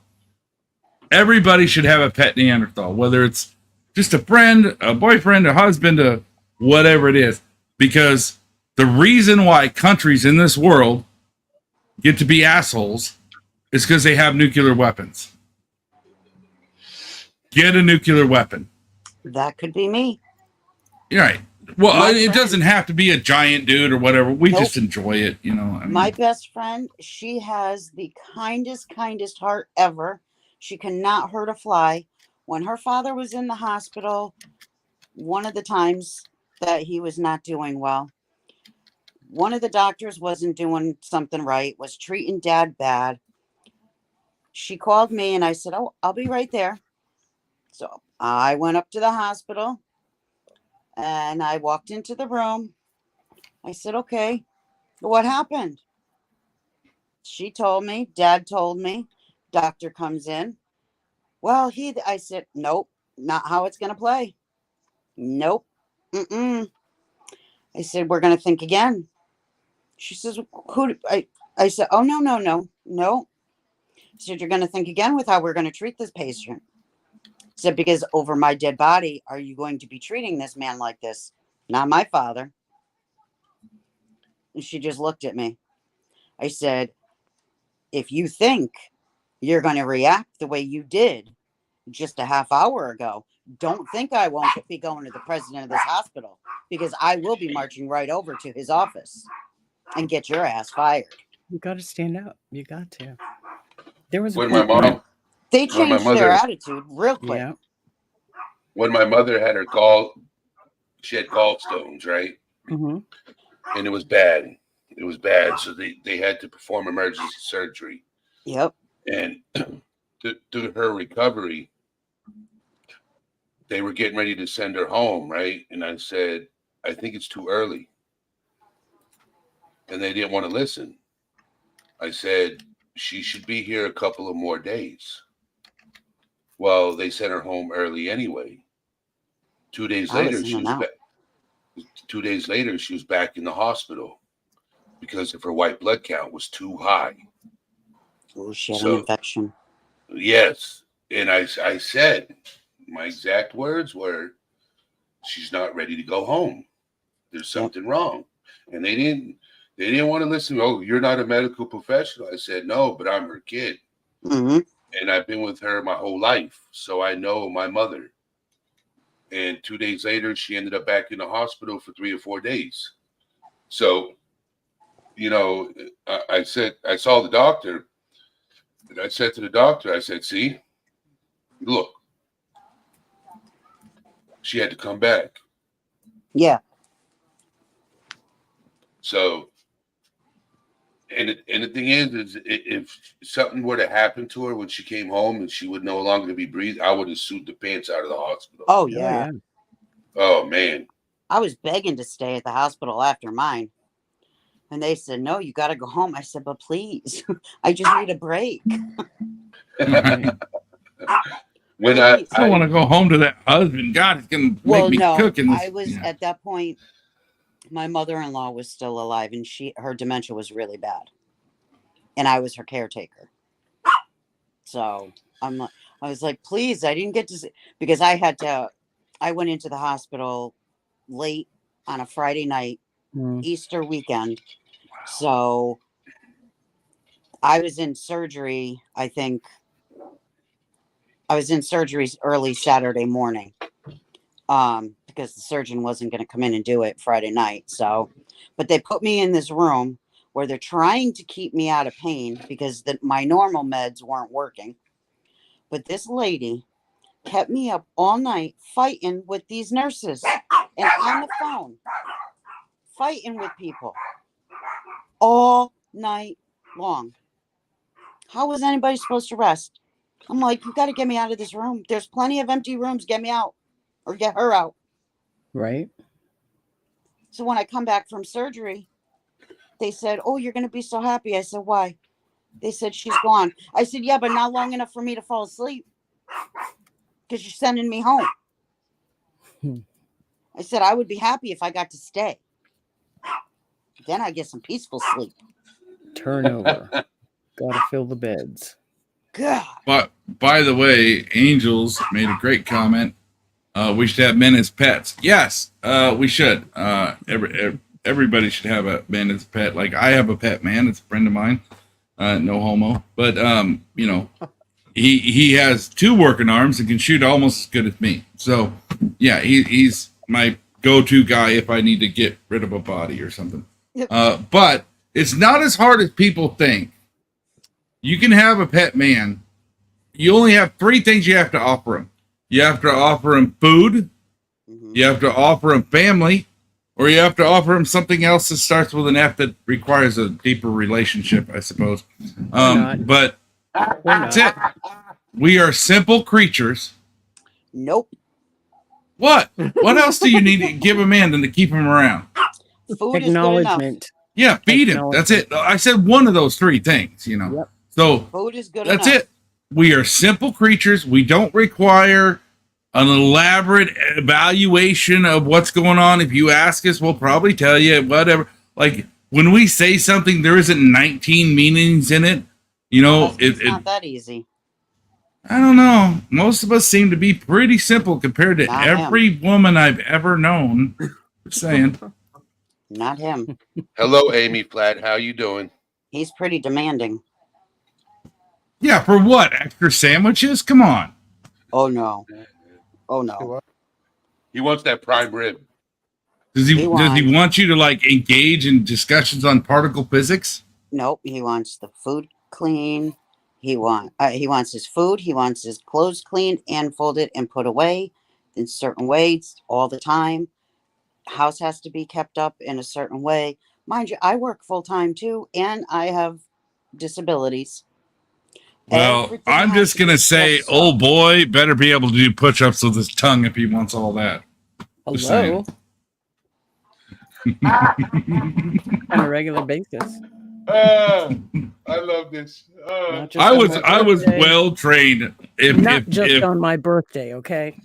Right, I was well trained. Any girlfriend I ever had just had to go, hey, you did something that pissed me off. Right here. All right, yes, ma'am.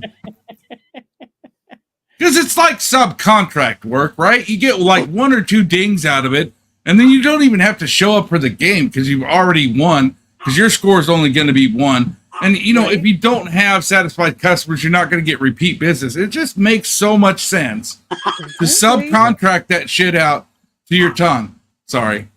No, I got No, you. it's true. Hey, Yeah. Row speak After the Dark. He needs a channel called Row After Dark. Yeah. Right? Dude, I'm telling you, this is filtered. My God, that know. would be so funny. Yes, After indeed. dark. Oh my God. After dark. Yep. That sounds like where we need to be. Yes. I need to create another channel called ATS and Row After Dark. I mean, the problem is, fun. okay, so this is actually all things Do it as a serious. podcast. Yep. Saying all things serious, and this is kind of a serious Wow. aspect of it.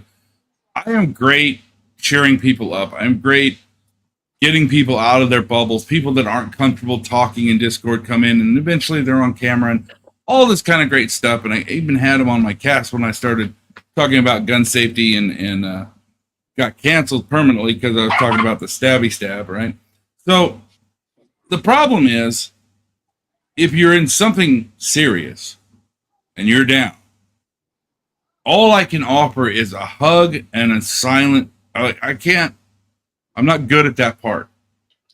You know, if you're getting ready to wash your mouth out with buckshot, at best I can try and hide the ammunition. You know, I mean, I can't talk people off ledges. So I leave that to the professionals. So entertainment, sure. I might be able to cheer somebody up, get them out of funk, whatever. You know, and if we're dating enough, you know, if you need a quick tongue bath in order to cheer up, you know, I'm all for that too. But, you know, whatever it takes. But I don't trust myself not to say something for the sake of humor that hurts somebody's feelings. Oh, I get that. I actually brought that up a while back. I think it was on here, the panel on Yep. here, remember. about how, in my experience with how many friends I've lost to self-harm, sometimes people are too deep in what I call the bottomless pit to even get help, honestly. And I was explaining the story of my friend that lived across the street that harmed himself, and his little kids came over banging on my door. Yeah, he I was- remember he that. was I remember you hang- talking about that. Yeah, hanging in the front lawn. So Great. some people, and we all knew that, everyone knew that he was depressed. He stopped taking his meds and stuff. But sometimes when people were at that point, when they're in that hole for so long, there's like no way out. It's like nothing's going to. Anything you say is not going to save them. And I gave the example also when I was trying to to take my life. Like I love my son to death. Don't get me wrong, but at that time, I didn't care about music. I didn't care about my son. I didn't care about anybody. Yep. Like No, at you that don't. time, you have no feeling. Like everything just doesn't make sense. It seems like a dream, and it's so bad. Mhm. Nothing But- really matters. Yeah, and if people get too far into that mindset, it's hard to get them out of it. I mean, I don't care if you're a professional or not. The professionals sometimes talk to with these big words and stuff. It's like some people are not going to understand all these big ass words, these medical terms and stuff.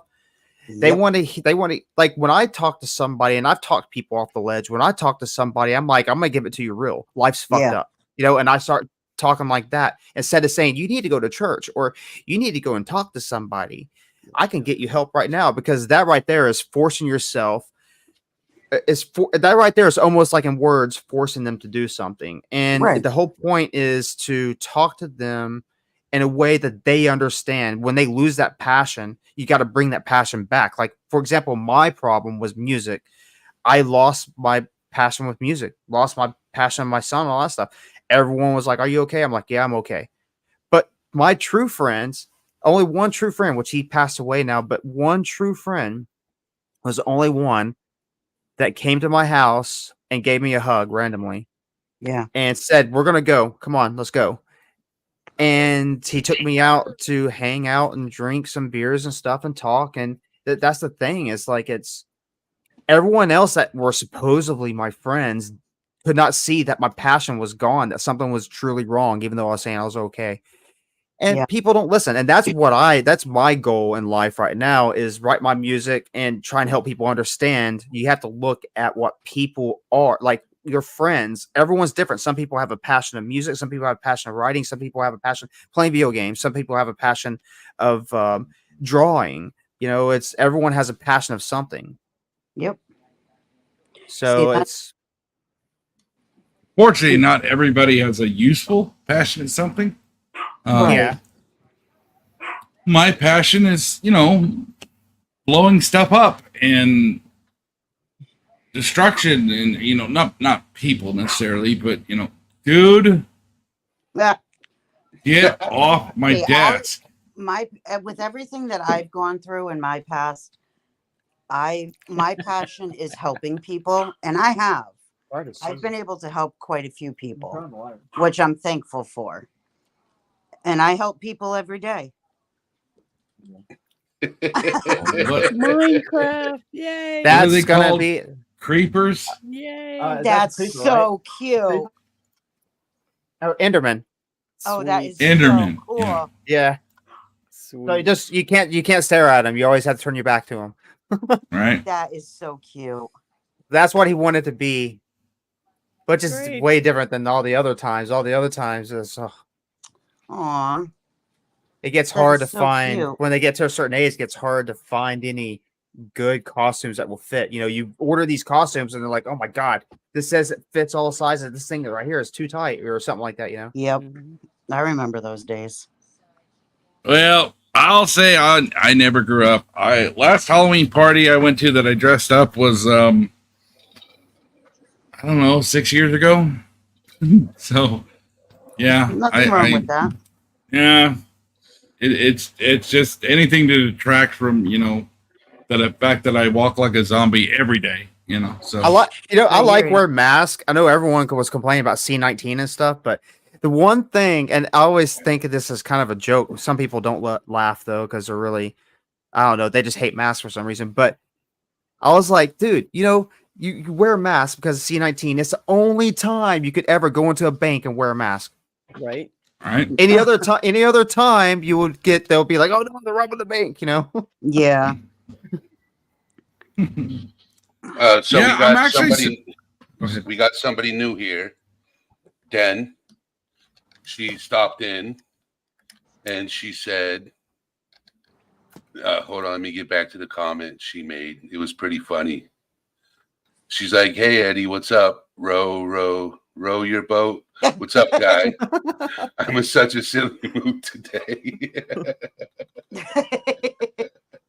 Yeah, old ZD. She's from like Ban and Lou's channel. is where I know her from. Yeah, she was on last night with our conversation that we were having. Yeah, I got in trouble with ZD a couple times because I'm Blew it not right very in my good at face. expressing what I mean, and I get taken wrong a lot. So yeah, got in a little bit of trouble because I am hated because I'm a chauvinist pig as well. So But I was saying that too. Like I get a lot of hate for some of the lyrics and stuff that I write, but I don't care. Like especially online, you're always going to have haters no matter what you do. You're No, she's not a hater. She's not a Oh. hater. no, I no, don't she know. doesn't I don't actually know hate that. me. No, Oh. no, she's not a hater. I think part of the time she's just giving me shit to see if I'll get wound up. I mean, because it does take a bit to wind me up, but you've seen me when I start getting really frustrated and start to wind up a little bit. When I go, it's just like I got to sit way back here so my microphone doesn't distort. So yeah, that's why I'm in a chair that rocks back and forth. But no, it 31st, the online toxicity that goes back to it again. We live in an age where digital relationships are seen as like the norm and a ballad and all this kind of stuff. And yes, digital relationships are fun and great. And I haven't met Eddie in real life or anything, but he's on my list of people that I would not kill if I was and eat if I was starving. So it's a pretty short list. Good. Yeah. But I love you, bro. Thank you. Good to know. yeah, yeah. I mean, although you'd be like me, you'd be a pretty good meal, right? So, but there Too tough. doesn't make up for real relationships. Even in video chat here, where we can't see a bit of our facial expressions, micro expressions, body language, in some degree, and inflections, of course, because it's audio, it's still not the same as being in front of a person. Right. Right. So with this age of digital relationships and social media, and how destructive social media can be in a relationship and everything else, or even as your self-image, because why are all my friends living this wonderful, beautiful life, not realizing that it's all through filters? They're only taking their pictures of their best days, and it feels like you're living a shit life. And, no wonder kids are so confused these days. But all in all, though, when they do get out into the quote, what I call the real world, the working world, and you're living on your own, you're responsible for yourself. They don't know how to interact with other people in that manner. So they feel like they're failing at life. And this is just another reason why, like, people of my generation go, these kids are so stupid. It's like, no, they don't know how to be socially vibrant and just outgoing and all that kind of stuff, because all they've been exposed to is this digital world where toxicity has no repercussions. So they're just getting unloaded on by everybody whenever they do something slightly wrong. So of course they're timid people that don't know how to handle any conflict resolution. Just isn't in their arsenal. So I feel bad for them, but at the same time, my solution is go out and meet some people in real life, hug random people if they'll let you, and that just, it's like I'm telling them to cast a spell. I mean, it's apparently impossible. It's so frustrating. Yeah, Makes me this, lose faith in humanity, really. Well, we talked about this. I think it was this panel. It was this one or another one. It's either this one or Brittany. Sorry, but we talked about how bullying actually is now an online thing. I actually was teaching my son that the other day. He's watching a streamer. The streamer, even if it's a joke or not, like it's an influence thing. Mhm. Sit there and act like you're calling somebody and you dox their phone number, and now they're getting phone calls left and right, live on stream. Well, even if it's fake, that right there is influencing other kids. Hey, I want to do that. It's so funny. And it's wrong thing to do. People have passed away because of doxing. It causes issues. It causes so many problems. And I was trying to teach my son, and he was getting angry with me and back talking. And that's when he got grounded. But it's such a dangerous thing. And he wants to be a YouTuber. He wants to do all this stuff. And I'm like, I'm trying to, have him look at all the dangerous stuff that can happen. You don't want to say your name. You don't want to say your address and where you live, because sometimes he would get on chat and he's like, "Oh, I live here in this place," and he gives the town he lives in. I'm like, never do that, please, never do that. It's dangerous. It's a dangerous thing. And my son even did a funny thing. He was kind of making fun of the whole fact of being inside and not seeing the light and stuff, or seeing outside. And he walked outside and he was like, "What's that up in the sky?" I was like, "That's the moon." Anyways, that's funny. But yeah, he's into astronomy stuff now. And we go outside and look in the scope, which we haven't done it in a while because here in Oklahoma, the clouds are all blocking everything. But anyways, I just want to bring that up. I got to go get him ready for bed and stuff. Thank you for coming up, Viper. It's good Oh, to see you, me? Vibrant. I'm 1,039 years old. My birthday's on the 24th. I'll be 1,040 years old. Yep. So he's gonna hit the Vampire, big zombie, four. werewolf. That's what I am. Just so you know. So you're my most dreaded tax form I ever filled out. Years old. Yeah. Oh yeah. 1040. Oh wow. No, Yeah. I your didn't think son, about that. Viper. How old's your son, Viper? Oh, he's 9. He's not too far Oh. from being a teenager. Oh, A few more years, yeah, but bro. okay. You want me to tell you? You want me to tell you something? He's gonna be a troublemaker probably when he gets older. Because guess when his birthday is? April Halloween. 1st. April Fools. New Year's Eve. Oh. I actually hate, and that's why I don't do his birthday party until the next year, because I'm not going to take a chance with all these drivers and stuff. You know what I mean? Yeah. Like, and do a party and all that stuff, and invite kids over, especially with the fact. I mean, it's like so hard. Christmas and then right after New Year's Eve, it Yep. makes it so hard. But he's a New Year's Eve baby. Wow. Yep. Now, the thing is, he was actually only a couple hours away from being the first baby of the new year at the Oh. time. But there was a girl that came in. She had twins. It was so cool. She had twins, and she was like on the news in Texas and everything. It was so. Oh It was so wow. that's a big thing. Yeah, like honestly, this is where I learned. Texas is Texas. I didn't like living there per se. Like the drivers are crazy, but. And I'm not saying all drivers are crazy, just so you know. I'm just saying the drivers were crazy when I went there. But Yeah, it's Mario Kart in Houston.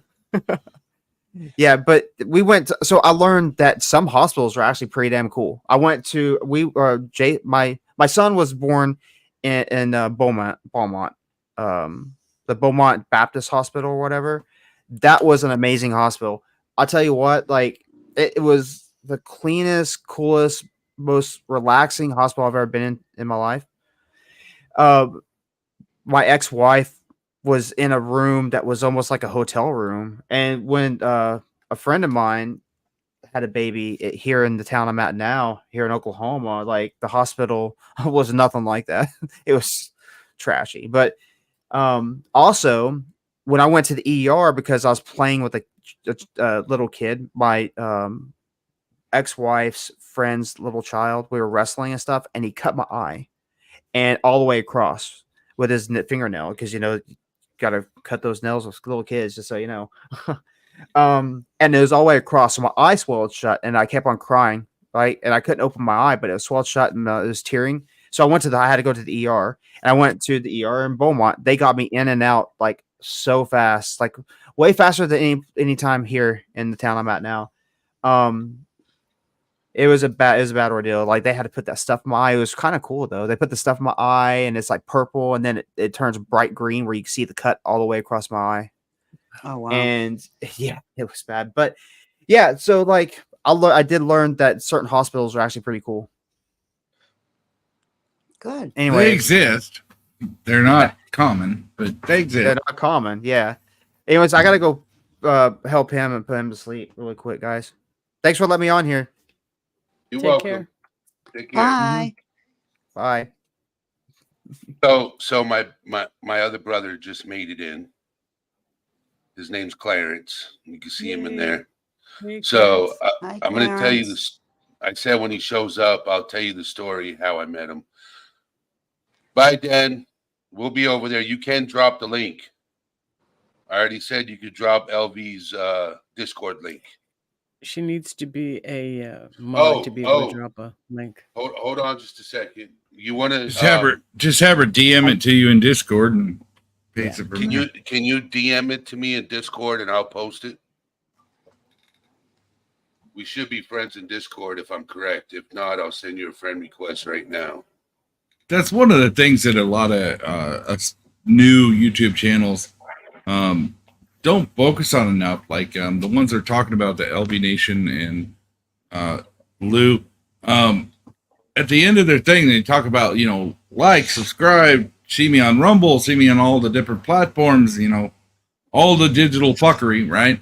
Mm-hmm. But they forget to say, come join my Discord, because when the stream is over, we end up sometimes staying up till 3-4 o'clock in the morning, just BSing. And some of the greatest conversations I have are after a stream, and just everybody in the community comes in and we talk about stuff. And I'm not saying I solved any problems for anybody anywhere ever, but you know, at least they were able to get whatever it is off their chest, you know. I mean, it's a great thing to sit and just talk with people in Discord, because you don't have to be on camera. It's just comfortable, you know.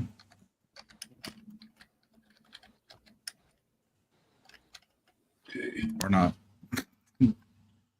So, all right. I posted the link in chat.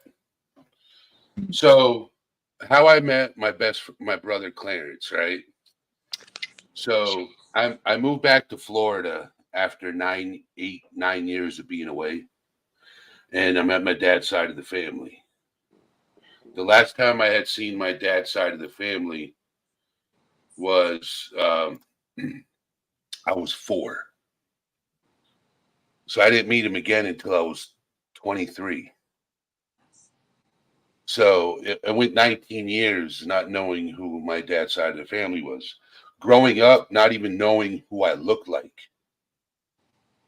I met my mom's side of the family, didn't look like nobody. So growing up, it's tough. You know, you don't fit in. You don't look nothing like your mom. You meet your mom's side of the family, look like nobody there. You're like, who am I? Like, who am I? Do I look like the mailman? What the fuck? And then I go back to Florida after 19 years, and I meet my dad's side of the family. And while I was living with my Uncle Ray, he was dating a woman, and she had a son that was close to my age and had an issue with this dude, Clarence, right? I didn't know that this dude is the one that started the issue with Clarence. He was telling Clarence, I'm going to have my cousin beat you up, right? Okay. And I'm not even related to this dude, all right? So I meet Swamp Donkey. That's an inside joke, all right? That's for another conversation outside of YouTube. But yeah. So when we met, we asked each other if we played basketball. That same day, we went down to the park and played basketball. And we became friends ever since then. So it went from he was showing up and we were supposed to throw hands to going to play basketball, and we became brothers. But that's how I met Clarence. Sweet. And Nice. that was 17 years ago. Wow. You Yep. kids get off my lawn.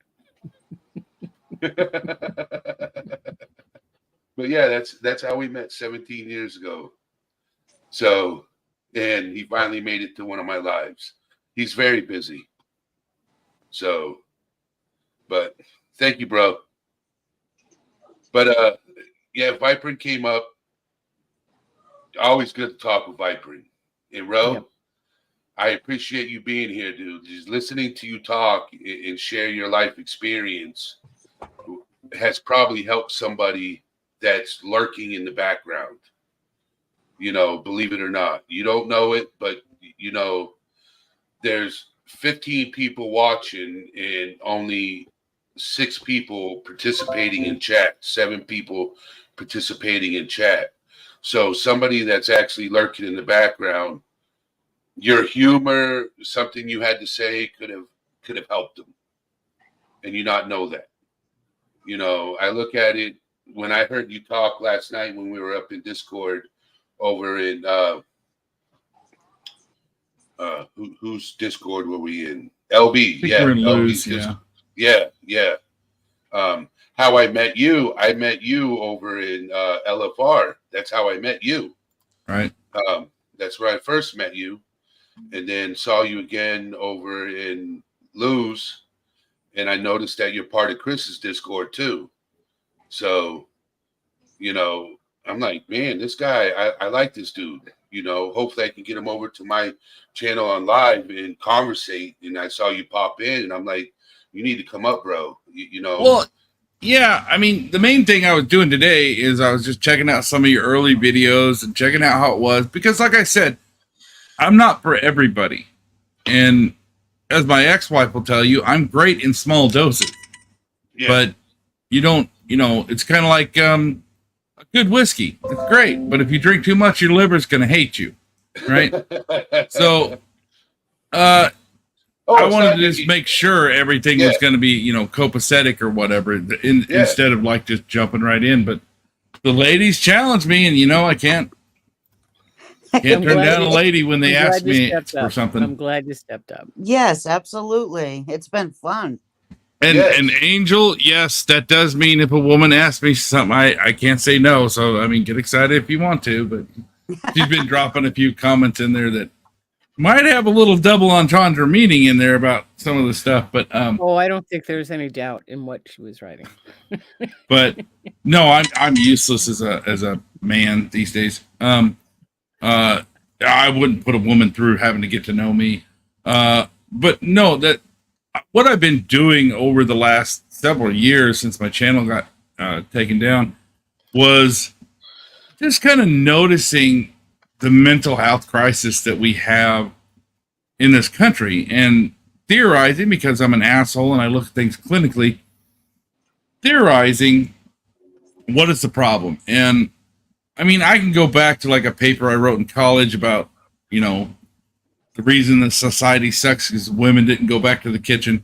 And I worded it like that on purpose, right? Just to piss off my feminazi professor. Oh, God. But what it was is that we went to from single income home, dual nuclear family, to single parent home, and that one had to work. And eventually it got to the point where, you know, that school is raising the kids for morality, and they're not supposed to really be involved in that so much. We got away from family values, like all this stuff coming together. And honestly, I hated it. I didn't like it. I didn't like where it was going. So I just started making jokes about it, so I didn't delete people. And I don't know. It helps some people. It doesn't help others. I'm not ever going to say I can fix anybody's problems ever. But if I can make you chuckle when you're about to break down crying, maybe I did something. It's not kicking in doors and pulling people out of burning buildings anymore, but it's something, you know. I got nothing else to do. Otherwise, I'm just recycling tax dollars into the local economy, right? So. All right, I'm going to jump down. All right, Kelly. Thank you for Good to joining see you, us. Kelly. Thank you. It was nice meeting you, Ro. Well, very nice. Yes. I'll be back up one other day. All right, thank you. You're welcome. Bye-bye. All right, bye. So, yeah. So, you know, honestly, we started on the subject patience and procrastination, and we actually had a really good conversation just about life in general. I really enjoyed this. Usually the regulars that I have up on panel are Rosaline and Jet's mom and Kelly here and there, but also I try to have like other guests come up if they want to come up and talk, like Viperin. And you're more than welcome. You don't always have to come up, bro. You're more than welcome here. Everybody in this platform is acceptable. So if you're ever having a rough time and you just commented in chat, people will be supportive. This is a judgment-free atmosphere. We don't put up with trolls. You know what I'm saying? I don't mind them. You know what I'm saying? But I don't accept it here because this is a place where people come to. We have humor, but we also have a safe place to talk about what's going on in our day. Okay? And that's why I created this platform. It's about mental health. You know, it doesn't always have to be a serious, in-depth conversation. You know, it could be about, you know, just life. You know what I'm saying? Because sometimes life gets stressful. And having a place to go and talk about it and get it off your shoulders is a lot better. Yeah, and if nothing else, that's probably, I mean, I have a lot of female friends that are going through the divorce after their kids left and all this kind of stuff, and they realize they didn't really ever really like their husband, and they just, you know, are done. And they ask me about these things, and I tell them, look, you don't think you have anything to offer to anybody, but let me tell you the one thing that is absent almost everybody in this country. It's time. So everybody feels like they're too busy. I mean, they make time for the important things, but they feel they're too busy to deal with things. And so, like, nobody has time for each other. One of the best things you can offer to your friend, whether you're a shithead like me that doesn't know his way around, you know, anything, or, you know, you're a doctor, you know, in psychology, the absolute best thing you can offer somebody is your time. That's it. Yep. That's the most valuable commodity.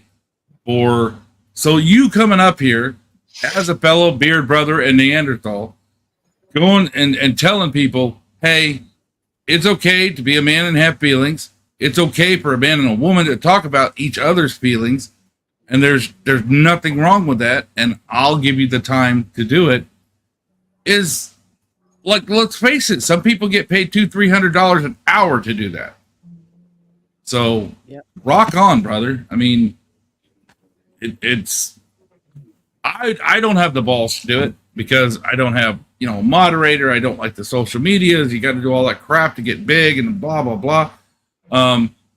But somebody to just finally stand up and be like, you know what?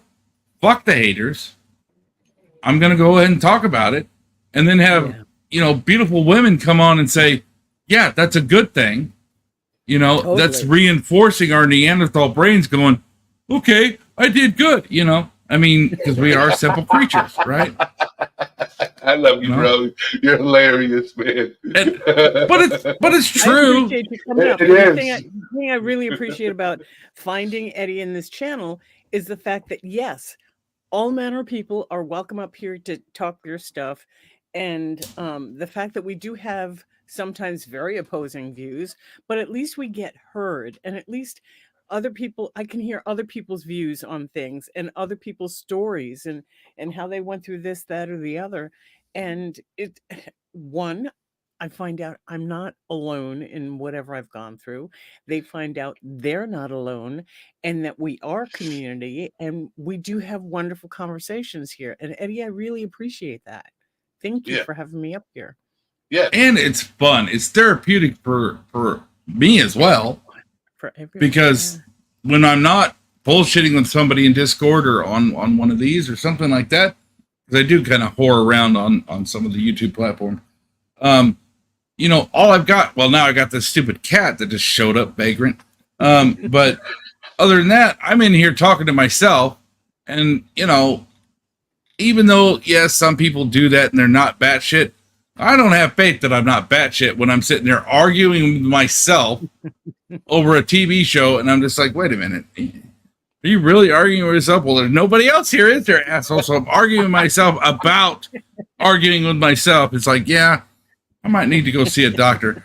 Problem is, the last two shrinks I saw, I ended up sleeping with. So, you know, maybe it's that's not a good thing. it was at the time. It's not a bad thing. But yeah, no, it wasn't a It's bad not thing. conducive to therapy, right? Yeah, well, not the very last one. The very last one, was a lady that I just did on Zoom, right? So there was no physical interaction, so that worked out. But yeah, previously to that, it was just a shit show. Because I don't present, and this is another thing for people in the chat. When you feel you don't have a problem, but your life isn't going the way you think it should, you may want to re-examine that, because even though I felt I was bulletproof my whole life, and I felt like I had to be the rock, and my needs took the back seat to other people's wants, and that's just how, the person I became for whatever reason. The truth is, when you're by yourself in the dark, you sit there and go, maybe I do need a bit of a lifeline. Yeah. It doesn't matter how strong you are. I used to be able to walk through doors like they weren't even there. If Haji with an AK couldn't kill me, you think I'm worried about me being sad because I haven't gotten, a hug from a lady in a while? No, so I wouldn't admit to myself. Well, I mean, I'd pay to see that actually, but no, sorry. But no, I mean, there is a point where the strongest person there is, Superman, needs his Lois Lane, right? Yep. So no matter how big and strong and tough you feel, fucking talk to somebody. It's okay to reach out. It Yeah. is totally okay to reach out. That's why, living my life, right? For a while now, I talked about starting a channel talking about mental health, right? Even if every video is not about bipolar, PTSD, or manic, or anything like that, and it's just conversating, because sometimes all you need is just a platform just to be able just to talk, okay? Right. And or somebody in chat just needs somebody, a place to where they can message because they don't want to come up on panel and talk about it, but they can message it in chat, and then we can respond to them, our opinion or idea, or just to give them some kind of encouragement, okay? And that's why I created this platform. There's one person that should be here that hasn't been here for a while. I got to call him. Is my buddy Mike. I miss Mike. I need to get him up on panel, and because he said he would. So I'm gonna have to reach out to him. He's probably working. He's probably focusing on work right now. So I hope he's doing all right. I haven't heard from him in a while. But yeah, I created this just to help people, just to give people an outlet. Because on YouTube, there's a lot of videos that talk about mental health, but they don't go live and actually talk to the community. They don't go live yet, Which is why I like LB Nation and LFR, is because they engage with their audience. Those are the YouTubers I tend to just check out because I'm bored or whatever, is that they're actually engaging. They're not just putting out content that they know will get clicks and pump money into their PayPal account or however they do it nowadays. They're actually engaging with their audience live, and they're engaging with their audience on Discord, and they're listening as well as just talking at them. Yes. Most of mental health videos you see are like, this is the explanation of this thing I learned in college. You know what I learned in college about psychology? Terminology for shit I already knew. I already knew the difference between a psychopath and a sociopath. I just didn't know which one was which and what label to put on it. Right? So I already knew the things that were there, just labels. So these guys go out there and they're just trying to teach you these labels, and this magical one thing is what fixes this.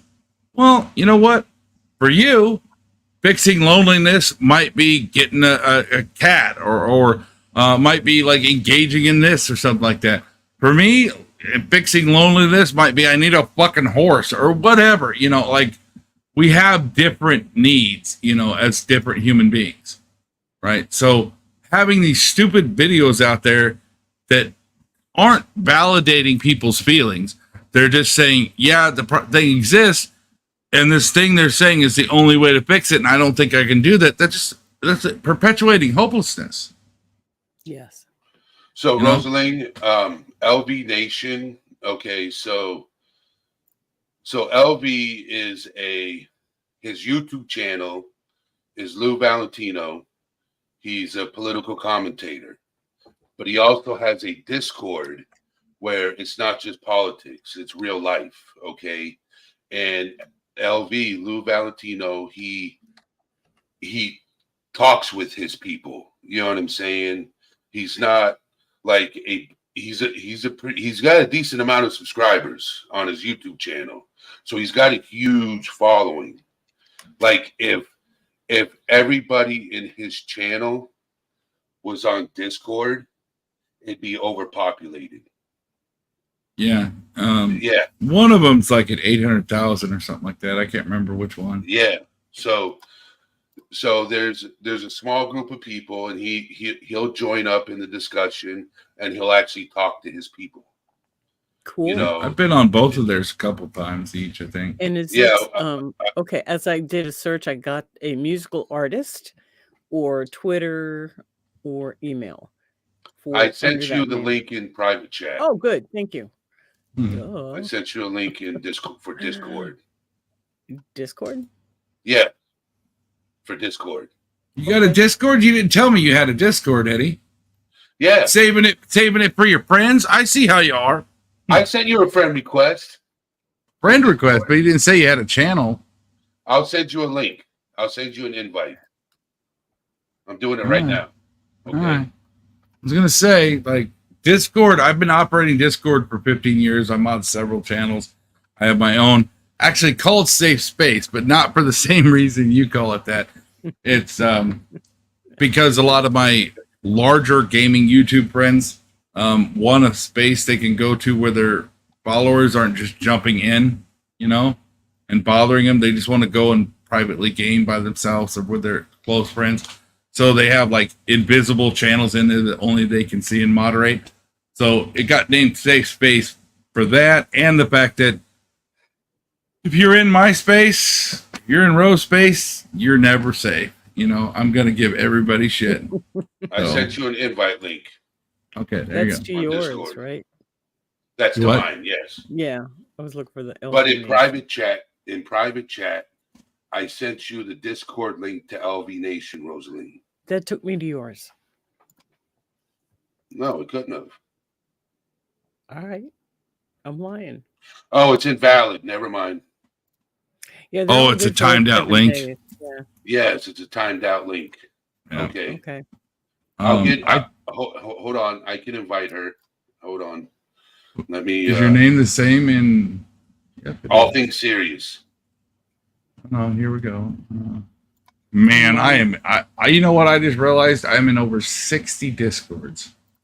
There you go. I waved at you. I might have an addiction problem. Man. Yeah. I can't even Right. find Lou Valentino in here at LV Nation.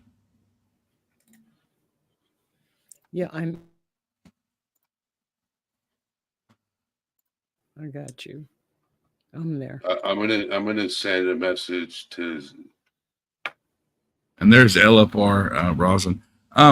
So yeah, those guys. I mean, my family is the United Nations because it's a big military family, right? So a lot of times they go over and they bring back husbands or wives from whatever nation they were spent time in. So it is literally there's a little bit of everything in my family, right? So I never being military mindset, race never really mattered. So I kind of enjoyed their channel because they tend to stay away from that topic. And they're talking about politics, sure, but other times they're talking about just reacting to music and stuff like that, you know. And it's a broad band of entertainment, and it's great for what it is. It's a little bit of therapy, you know, as far as like socializing with people that aren't nut jobs, right? So, but when it comes to a subject like mental health, That is where it kind of needs to be all things serious. Like that does need to. Yeah, you can use humor, of course, because it's one of the greatest therapies there is. You know, I mean, if you really want to see what like how my brain works, go watch a Bill Burr special, right? Because that's the closest that is publicly allowed. Good, thanks. Yeah, you don't want to go down that rabbit hole. You get demonetized. But as far as like actually helping, I got a lot to learn to actually help people, like with the whole topics for tonight, you know, the patience and the procrastination. These are huge issues for me in that I have been affected so much by the way our society has changed in the last decade that I don't have much patience for modern ignorance, and which I was fine with ignorance before. You like, if you're ignorant, you just don't know yet, right? Right. So, but now it's just so frustrating because I'm like, you're ignorant of this, and it's fucking common sense, you dastard. You know, so yeah, I've lost patience. I've lost, you know, and it makes me so like about people and life in general. I'm just like, I'm not scooping the litter box today, you know. So I can see that other people who are not as crazy as me can be upset with themselves of it and get into a darker and darker place. And maybe if you could just see the stupid giant Neanderthal that never cuts his hair anymore, can deal with crap. And some of the crap is a little bit heavier than others, but for the most part, I'm just like, it is what it is. And if nothing else, I can make you laugh and go, well, I'm not as ignorant as that giant bastard. So maybe I can think my way out of my dark hole, you know? So this is No, where it is going. You make good points though. And the thing is, when I was younger and coming up in the world, we learned to use humor to diffuse also. And if you can't be, what is it? If it can't be handy? No, I don't remember. But yeah, growing up with alcoholic parents, it's easy to be the clown or the caregiver, or you know, so we took different roles and stuff. But nowadays, again, they just don't know what they don't know, and they're not willing to admit that they don't know what they don't know. Right. And it's a hard place to be. Yeah, I'm really proud of my kids and how well they're adjusting to this stupid world. But like the young person we talked to, 2 nights ago, Eddie, um, they're lost and they have no communication skills, and they don't know how to effectively communicate their feelings and their confusion. And then you throw in the hormones on top of that, and it's a downward spiral quickly. For those who might have been in the chat that night, we had a young person that was deciding it was their time to stop. I have heard from that person, and they are in-house and they are getting the help they need. So they will keep in touch with me, and as things progress, as I feel comfortable and they feel comfortable sharing, I will let you guys know. But at this point, that person is still alive and is now in good hands. So Awesome. That's awesome. It was good. Yeah. Now, see, I could never, like I said, I don't trust myself not to say the wrong thing in those types of situations, because I am a default aggressive, right? Like that's just one of my quote diagnoses from survival skill. Well, yeah, it is, and but one of the diagnoses, if you want to call it that one of my shrinks, the one I didn't sleep with, said, I have something broken. Most people have a fight or flight. I don't have a flight. So every solution is solved with aggression for me, right? I am the sledgehammer. I am the nuclear weapon, whatever. People in that situation need a scalpel. You know, they need someone that can read them and precisely slow walk them out of that room.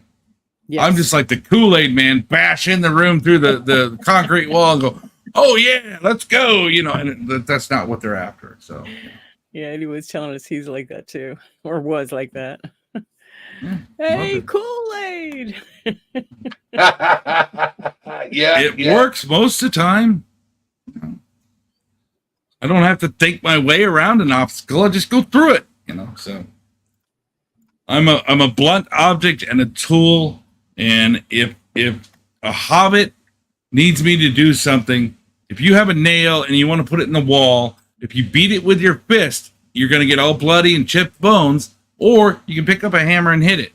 Therefore, if you need something done that you don't really want to do, pick up the hammer that is me and go bang, bang, and whatever it is goes away, and you don't have any blood on your hands. That's why having a pet Neanderthal is so fun. I used to have a pet Neanderthal. Yeah. Come to We're high maintenance as far as food and naked Not time, really, but not other than really. that, Yeah, it was very, very easily fed. So yeah, yeah, lots of raw meat and shirt off half the time, and you're good. beer and beer. Yeah, I was never This really. a particular drinker. one. This particular one. Yeah.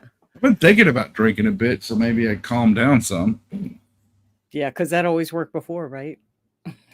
No, I've never been able to drink because I was always on call for something. So I've never really been able to get into drinking that much. Hey, you just found a new hobby. Well, I've been thinking about like maybe I should go ahead and start drinking a little. I did remember liking a nice white Zinfandel once in a while. So Yep. White And I've got this cat now apparently. So apparently I'm getting in touch with my feminine side. I thought the thing died years ago, but whatever, Are you a coffee drinker? Yeah, about a gallon of coffee a day and a gallon of tea a day. And do you Sweet put tea? things into your Sweet coffee? tea? Sweet No, tea? no carbs, pure carnivore right here. Well, I was going to suggest one of my favorite alcoholic beverages to put in your coffee, rather than Brendan's, which is, getting a little pricey because I think highly of that name. There's something called Grind, and I mentioned it on another live, I'm sure. A GRIND. It is a rum-based espresso drink. That is to die for. Oh my God. Nice. Best thing for waking up at camp. I will offer your Puerto Rican heritage some homage. Thank you. That I have found. I don't know if it's actually Puerto Rican, but it's Hispanic of some sort. What is it called? It's Cappuccino Patron. Yeah? Yeah. Oh So my God. okay. I have to So find it. here's one of my favorite panty peelers back in the days of college, right? So you get whatever favorite coffee you like. Personally, I like Harmony Bay, French vanilla cream. So you make that coffee up Ooh. and you fill up a bunch of ice trays with it. Make ice out of coffee. Great idea. Okay. Yep. Then you throw it all in the blender. You put in half and half mix of Cappuccino Patron Mm-hmm. and Bailey's. Wow. Throw it in there and you hit the blend and you now have coffee Ritas. That way she gets drunk but doesn't pass out on you. So, He or she. well, or she, and she is happy to come home with you. So, yeah, Right? that's, Makes camping. coffee chinos are almost as good as like the days of Smirnoff Ice as far as like a good panty peeler. Oh my So, God. I remember Smirnoff Ice when it was the bomb back in the day. Yeah. Well, at one point before I became a truck driver, I was training after the Army. I was a truck driver, but a beer guy. Mm-hmm. And my wife at the time, was she tried a Smirnoff Ice. She's like, "Oh, I kind of like this." And things progressed that evening. And I was like, "Okay, we got to do." Man, I would bring cases of that stuff home just to be like, "Will this get your shirt off again?" So. Yeah. Yep. You got to find out what works, and sometimes it changes. Yeah. Unfortunately, I don't know what moderation is. I hear it's a town I've never been in. So, No worries. yeah. Something works. I'm just like, keep feeding it until it does it again, So. Right? I can't drink because I don't know how to drink in moderation. Well, I was so bad with drinking that you could put me in a swimming pool full of alcohol, and I wouldn't get out until the pool was empty. There was no Yeah. such thing as an empty bottle or empty can or an empty glass. That was my problem. I quit drinking when I was 30. I relapsed 3 times, 4 times, 5 different occasions in the past 12 years. I can actually count them. Yes. One of the times I Pretty good. relapsed, I ended up back in the hospital. Oh, well, that's This was around the time my grandmother was dying, so I relapsed. And yeah, I mainly quit drinking because it was destroying my life. And plus, my grandmother said, "You're turning into your dad and your grandfather, Ooh. and you're going to Ouch. ruin your life." And both of them were alcoholics at one point. And it's genetic, it's in the genes. You know what I'm saying? So I was a fifth. You know what I'm saying? I wasn't a violent drunk. I wasn't an angry drunk. I was the type of drunk that would be funny and embarrass myself all the time just to get people to laugh. Even though they were laughing at me for embarrassing myself, it didn't bother me. I'm missing know. out because I do that sober. I should be drinking again. So I quit drinking, and my best friend, my brother you met yesterday, Rosaline, Mm-hmm. he knew me when I was an alcoholic, and he knows me sober. And I asked him, I said to him, I said, "What did you like me as when I was drinking or sober?" He's like, "You were funny drunk and you're serious sober. I like the serious person." He's like, "You're more level-headed." My brother said to me the other day, he's like, "Dude," he's like, "the younger you, if somebody disrespected you, you wanted to throw hands with. Now, you're like, hey, let's figure this out. Let's work this out. Let's not go to this extent." You're like trying to resolve the situation instead of leading it. I'm like, yeah, it's called patience. Well, not only Which- that, you've also matured enough to know that if you throw hands, you could kill somebody. Well, that too. Or you yes. could take 2 weeks before you don't feel sore because you're getting older. Yes, that too. I'm getting old too. But no, the key on that, Eddie, I'm sorry to interrupt, but the key on that is a term I learned a long time ago. De-escalation comes with maturation. So the more you mature, the more you can de-escalate a situation. Yes. And they taught you that in like the academy, So I mean, like the older cops could de-escalate better than the young guys that are hotheads. Yep.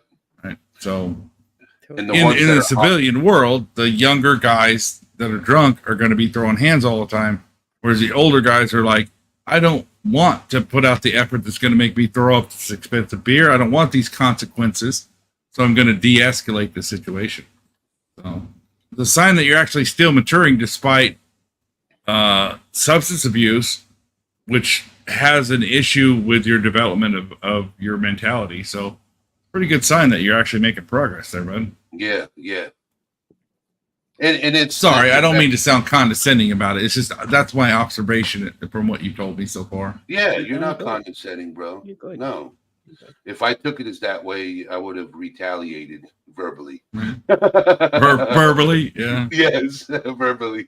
Well, I don't have my pistol on me today, so bring it on. So. Although, Yeah. admittedly, That's it gonna is help right with there on the screen, right? desk. It's for the screen. Silly. I've got 4 screens. I can afford to shoot one. I got 3. I can't afford to shoot one. I have 2. So But it's not a competition. what I'm working on is Let's just whip it out. No, sorry. You said it wasn't a competition. I'm like, all right, we're whipping it out. Mine just hit the table. Sorry. all right. Hey, I'll Kelly. show it. Those are 2 of my bigger monitors. Yeah. All right. If Yeah. we're gonna compare. Come here. We got my 55 that you're on, and then 232s to the right, and 132 to the flank left. Sweet. Jeez Louise, yeah. We That's ain't a gaming comparing. setup. Yeah. boy. No, it's a undiagnosed ADD setup. I actually have 3 computers. In total, I can support 11 screens, and I have several on order to make up the 11 total, but I'll probably stick with just 7.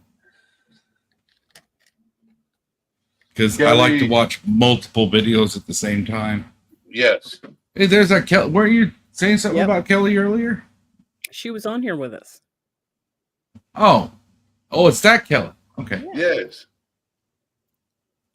I didn't recognize the picture. I don't have my fucking binoculars. I'm sorry. You know, No need to Jesus. apologize, old man. You're good.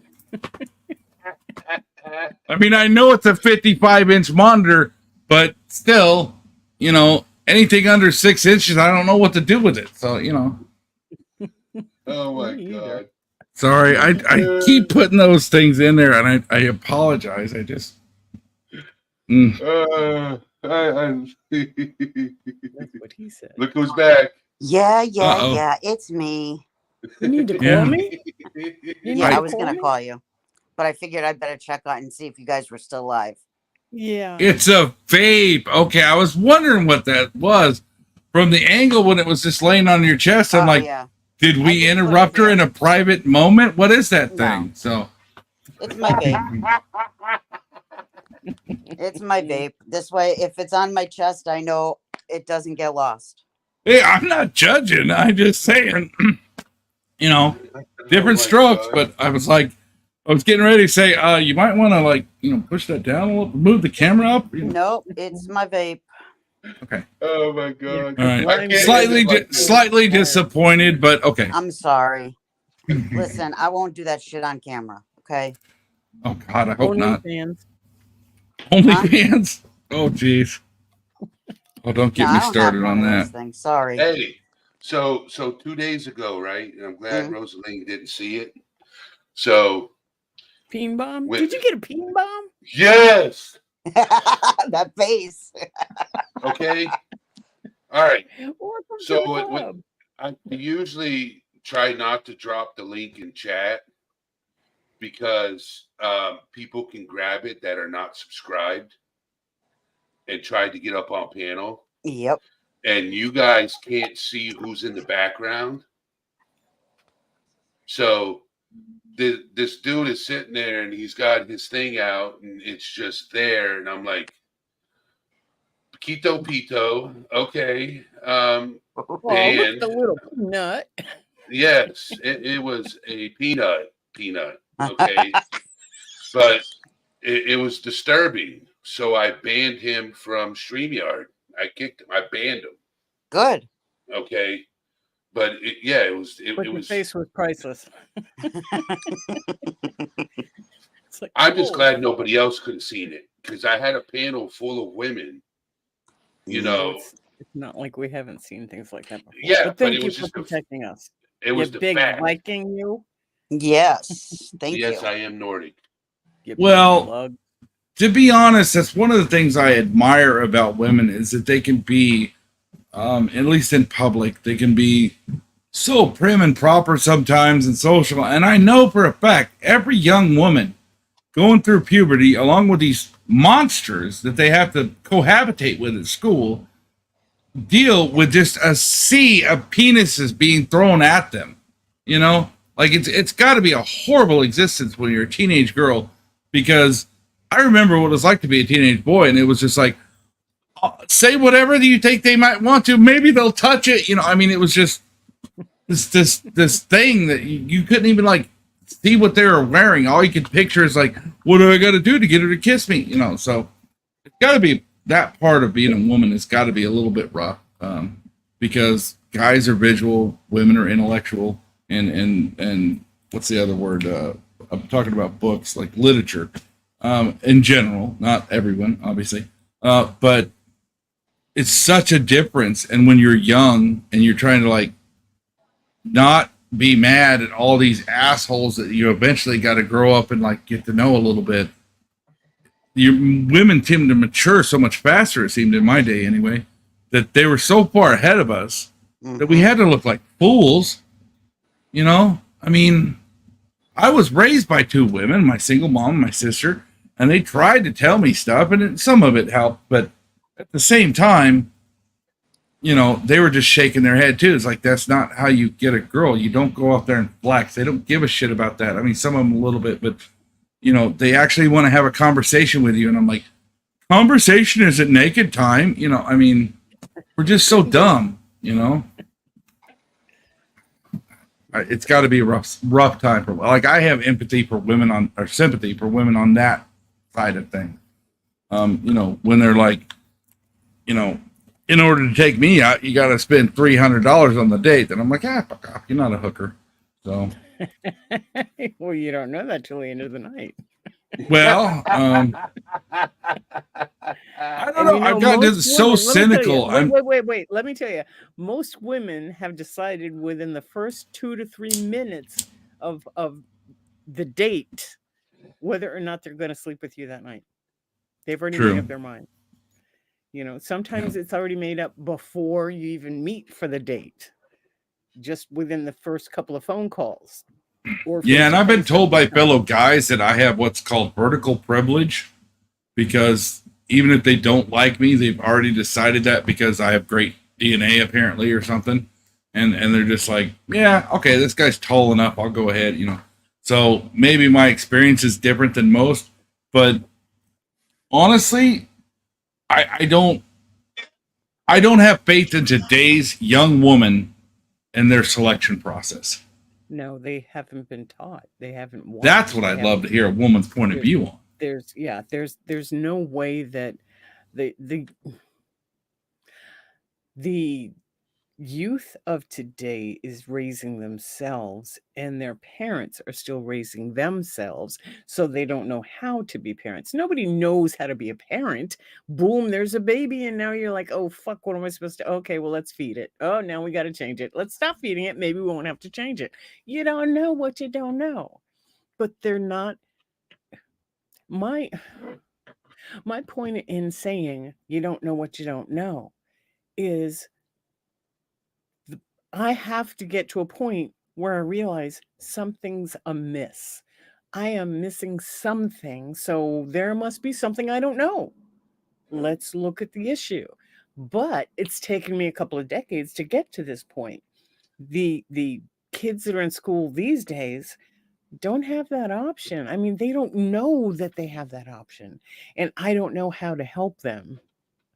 And yeah. Well, I think that's kind of the reason that I Maverick. didn't have a girl. I had 3 boys, wanted a girl later, but I think that's one of the reasons I didn't have one, because I would have raised an absolute bitch. I mean, to have a Neanderthal wrapped around her finger, to anybody that looked at her wrong could just become a dude smoothie in my backyard, right? And to have that, know that even your mother can't tell you no, because I'm going to get around it, you know, for her. This is my little girl. And you got till you're about dating to have that, because I'm going to be in prison after that. But so there was a reason I didn't have a little girl, but honestly, it would have been a nightmare. It would have been just the biggest bitch in the world, because that would have been my princess. I hold women to this degree of putting them on a pedestal, protecting them at all costs.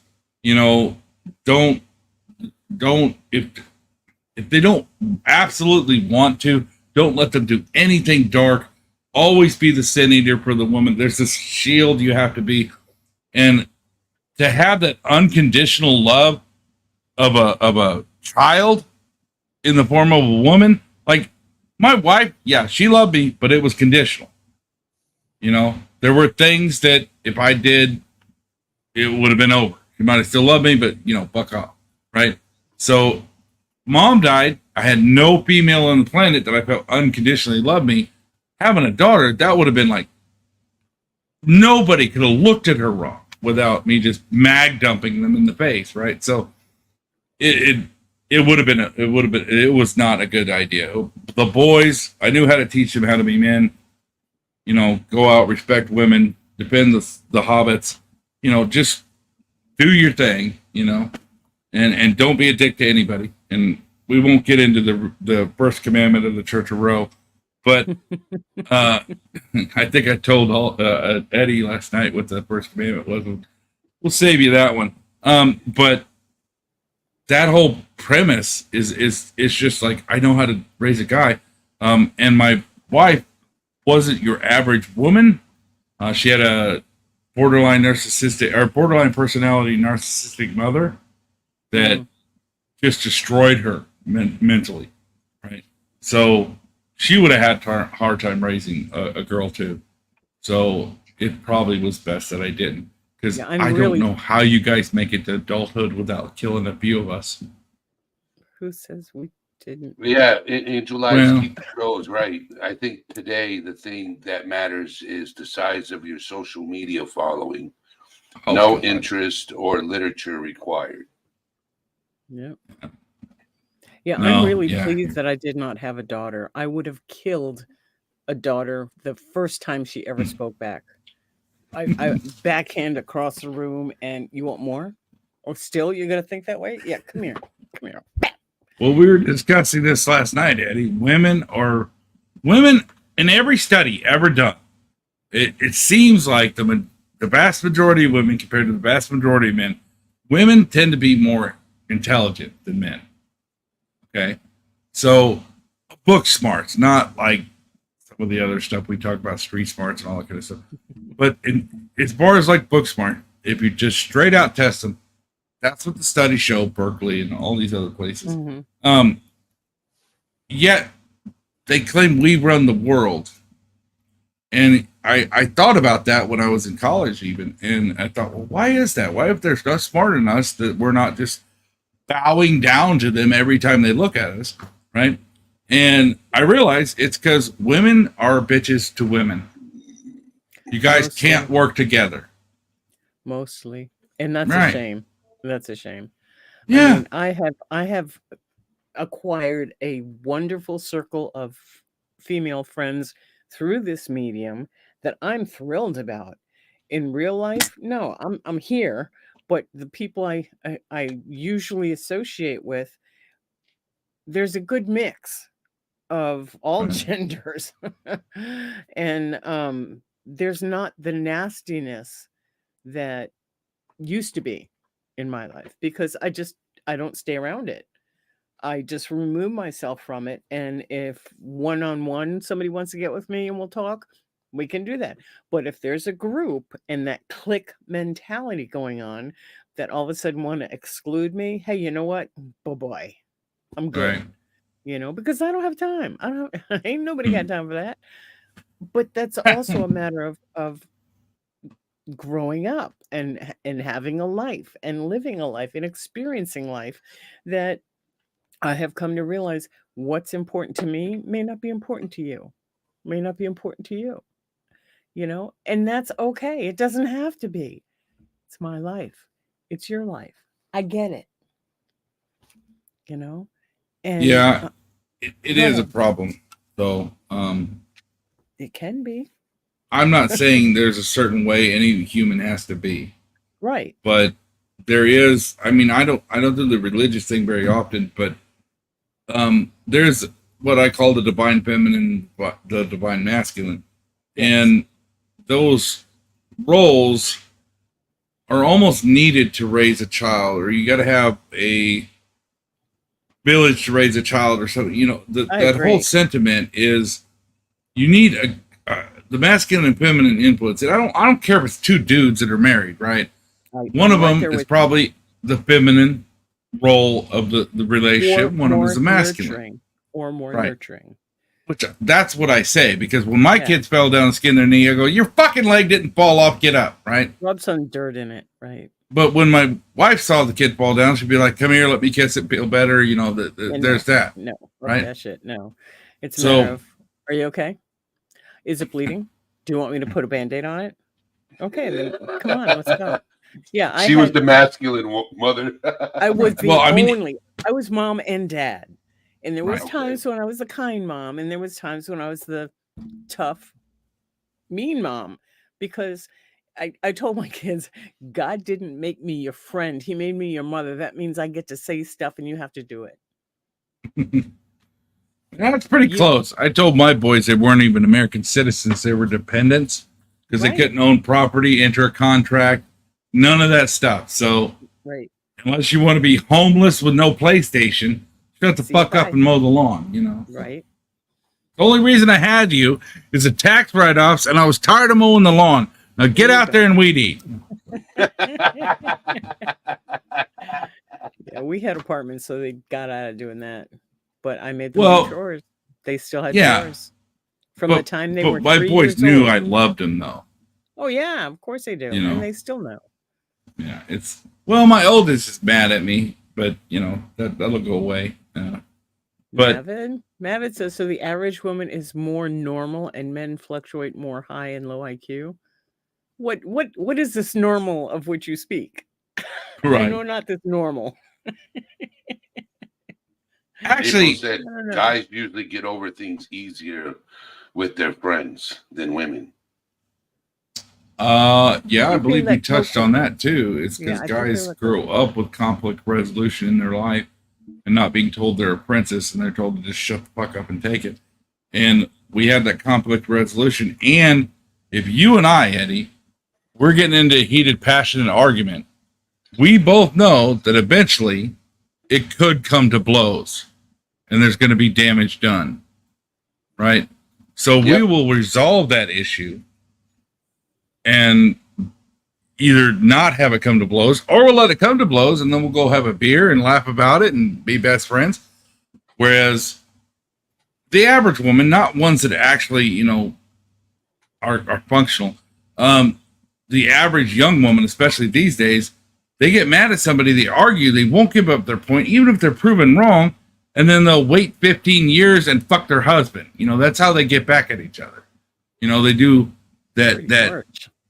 Well, I mean, that's an extreme example, obviously, but they do that psychological warfare, whereas we just launch missiles, man. I mean, you know, we ain't got time to fuck around with that shit. We got shit to do tomorrow, you know. Yep. And we're always thinking ahead. So I think that's one of the big difference between the generalized genders. I mean, there's always fringe cases and specifics and Right. all this kind of stuff. Right. But when it comes down to it, it's the way men and women argue. You know, we stay on point and we beat you to death with facts until you submit. All right. Women, they'll do that until they figure out they're wrong. And then they start like thinking of something to piss you off psychologically. And they're coming up with some comment that's just going to make you lose your mind and call them a cunt. And then the next thing you know, you're in trouble for calling them that. And that's not even what the argument was about, but somehow you still lost. You know, you guys are psyops, you know? That's why I think women should be in the CIA, not in the front line. Good point. Yeah. What the story you just told can I know be there's a lot to unpack. gross I'm sorry. generalization, okay? Because individuals are different, Right. and not everybody learns how to fight fair or have a discussion or have a disagreement. Not everybody learns that either. That's a very learned trait. Like April was saying, that's emotional intelligence has to come into play too, right? Because not everybody can go, well, you're acting like your dad. Yeah, fuck no, don't ever say that. You say, help me understand where you're coming from. I'm not seeing it. Help me But understand. I don't know how many times I've been trying my best to not be rude and just try and get a point across, and they beat it to death. They beat it to death, my brain. And I'm just like, finally, I'm like, look, here is the fact of what this thing is. And they're just like, well, you know, you're just going to die old and alone, right? And it's like, where the fuck did that come from? You know, I mean, Right. Yeah. See, but that's because they know me and they know what I hate, you know? So yeah, push those Oh. buttons. that's why your motorcycle will never break 150, you piece of shit mechanic. We were talking about like the dogs and whether or not they should shit in the front or backyard. Now we're talking about my motorcycle. What the fuck, over? That's You crazy. know, That's just you're never going to qualify at 1,000 yards with your rifle. You suck. Hack me in my penis, why don't you? there you go. There you go. Yeah. Anyway, I bet you're going long, aren't you? There. Yeah, you doing okay, Eddie? Yeah, yeah. I'm enjoying this conversation because when I read Rosalind's IQ number and I was comparing it to mine, I'm like, yeah, she's a little bit smarter than me. I just read books.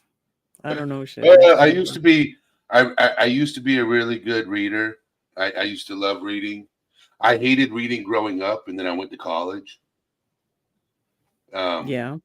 Yeah. Daisy, you made it.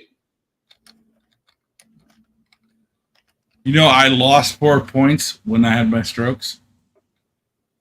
Yeah, Oh, it'll do that to you. sucks. Yeah, the army and the high school and Mensa and all this stuff. You know, I had a pretty steady number all my life taking those stupid tests, and then afterwards I was like, well, I wonder. And I took a bunch of internet ones, and it was like some ridiculous number. I'm like, these aren't accurate.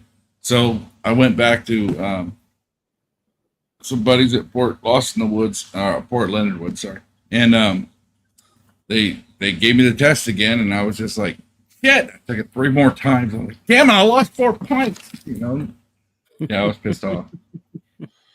Yeah. So Yeah, I haven't kept track because you guys have been amazing. Kelly, is that a Rosalind, cue? Roe. Yeah. Because I I'm have just here to like stir shit up. I don't actually do anything. But it's been a wonderful conversation. Yes, Roe. I've learned a lot about you. You know, I could actually hang out with you outside of YouTube. You know, conversate. Yeah, I can hang out with you. We get in some trouble. Possibly because you know how to party and I know how to make a dude smoothie. So, you know, we could hide some bodies. Let's say that. I can make a bomb out of the stuff in my kitchen. I'll tell you a little story about me real quick. The highest grade of education I got before I went to college was 9th grade. I failed 10th grade and I dropped out. Okay. And I hated high school. And as I got older, I realized, man, I needed my education. I needed my high school diploma. And I was like, all right, I am going to go to college, but I needed my GED. Yep. So I went, and this is when I was in the real world. So I'm like, all right, I'm going to go get my GED. I'm just going to take the test. I want to see how smart I really am. So I got my good enough diploma. All right, that's what I call it. I didn't fail anything. And somebody asked me, did you study for your GED? I said, no. So what'd you do to pass it? I said, it's common sense. Getting your GED, getting a high school diploma, all it is common sense. Using your brain, paying attention. You know, high school, it's the real world you learn from. Okay. If you don't open your mind to knowledge, stop letting people think for you and tell you what to do and just start learning yourself and thinking for yourself. You'll learn more thinking for yourself than letting somebody teach you. Okay. Because you're not going to learn real life situations unless you're putting yourself into those real life situations. So I went to college at 30. Well, 28. 28. I graduated at 30. I was an alcoholic all through college. I am surprised I got my college. Who isn't? Okay. But I was student president on campus. But that's also where I had my mental breakdown too, in college. And I was working on my bachelor's degree, and yeah. So if you watch the very first video I ever dropped, it's called My Story. Yeah, I did will. actually watch that earlier today. I will. I That's haven't linked it yet. yeah. This is the reason why I created this channel, is because I had a story to share. And I know a lot of people that have gone through similar, if not the same, similar situations that I have. Okay. And they don't know how to talk about it. They go off to the wrong path because they don't know, because they're worried about being made fun of because of something that happened to them. They're worried Mhm. about being judged. They look at they're less than. You know what I'm saying? Right. They look like they think they're weak because they couldn't prevent it from happening. You know, and they blame themselves. I blamed myself my whole life until I sobered up and I went in and got therapy. And you know, I've been in therapy for 12 years now. I still see a therapist. Good. I still see a psychiatrist. I see therapy every 2 weeks. You know, sometimes I don't want to go, but I force myself to go because I need it. When you think you don't need it is when you need it the most. Yeah. You know, I'll definitely agree to that. Well said. you know, when you don't think you need somebody there to talk to is when you need somebody there to talk to. You know, I know mentally I'll never be okay. I'll be fine, but I'll never be okay. You know, that's good, Marina. Yeah. You're asking me if Glad I'm to hear still it. alive. We are still live, but Okay, Kelly. I see you. okay. Yeah, you're Jet's mom. so Oh, she in your the house? experience. She just jumped in. Oh, All right, I'll drop the link. Jet's mom, So- can we come up for a minute? Please. one thing I told my boys was, if you think of your life as moments of experience, and you think of them as the building blocks that makes the castle that you are, and each one of those bricks, there is not a single brick in your life of experience that is unique to you. It has happened to somebody else out of the trillions of people that exist, maybe with different technology, but the same thing has happened to somebody else, no matter how good or bad it is. What makes you unique is a combination of those bricks. So it's not one thing that defines you. Your sexuality, your ability to shoot a gun, your ability to play football, your ability to do any of this stuff isn't what defines you. It's a combination of all the things. Otherwise, you're just a two-dimensional person. So develop everything about yourself. And if you struggle, that's what your family's for. That's what your friends are for. That's what a therapist's for. Whatever it takes, Reach develop out. every aspect. Definitely. Yeah, Good words. Well, I mean, I guess they're just words, but it seemed to work out for my boys. They're doing pretty good. Exactly. Except for Hey, the one that just got Marina. ran over by a truck on a motorcycle. That sucks. Marina, are you here? I am. I'm here. Ah, there she is. Things Yeah. better? Yeah, kind of. I don't know. No, he's in a funk. He's upstairs. Finally, just leaving me alone. That's a good thing. He can be a pill a lot of times. Yeah, I have no words that I want to be recorded here for you right now, but Oh if no, you no, want no, to no one talk, can hear. you know. You're good. Everyone, we're in the safe spot. He's gone. Oh, never mind. Okay, Speak of devil. there you go. Because you never know. All right, quiet. Yep. So back to what I was saying is I graduated college with my associate's degree, and I was working on my bachelor's degree. Mm-hmm. And that's when I had my mental breakdown. And I quit college. My drinking got worse. I was going off the deep end. Okay. Mm-hmm. And I was like, I need help. I really need help.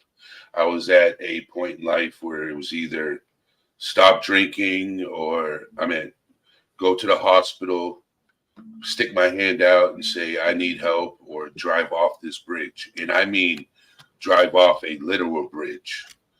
And I decided to go into the hospital parking lot and get help.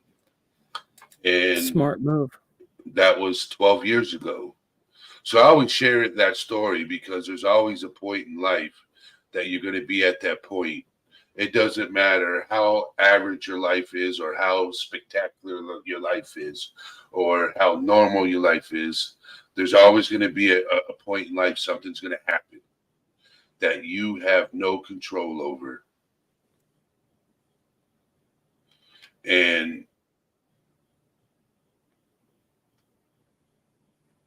you can't, I was reading something Yeah. that you have no control over, and you just want to throw in the towel. And instead of doing that, you get a fine. That's why I created this, because I had nobody to turn to. I had nobody to talk to. I had nobody to understand me. So I created this safe place. Not a I'm safe so glad space, a safe place. Mhm. I don't believe it. There's no such thing as a safe space, but I believe in a safe place. Okay, to talk.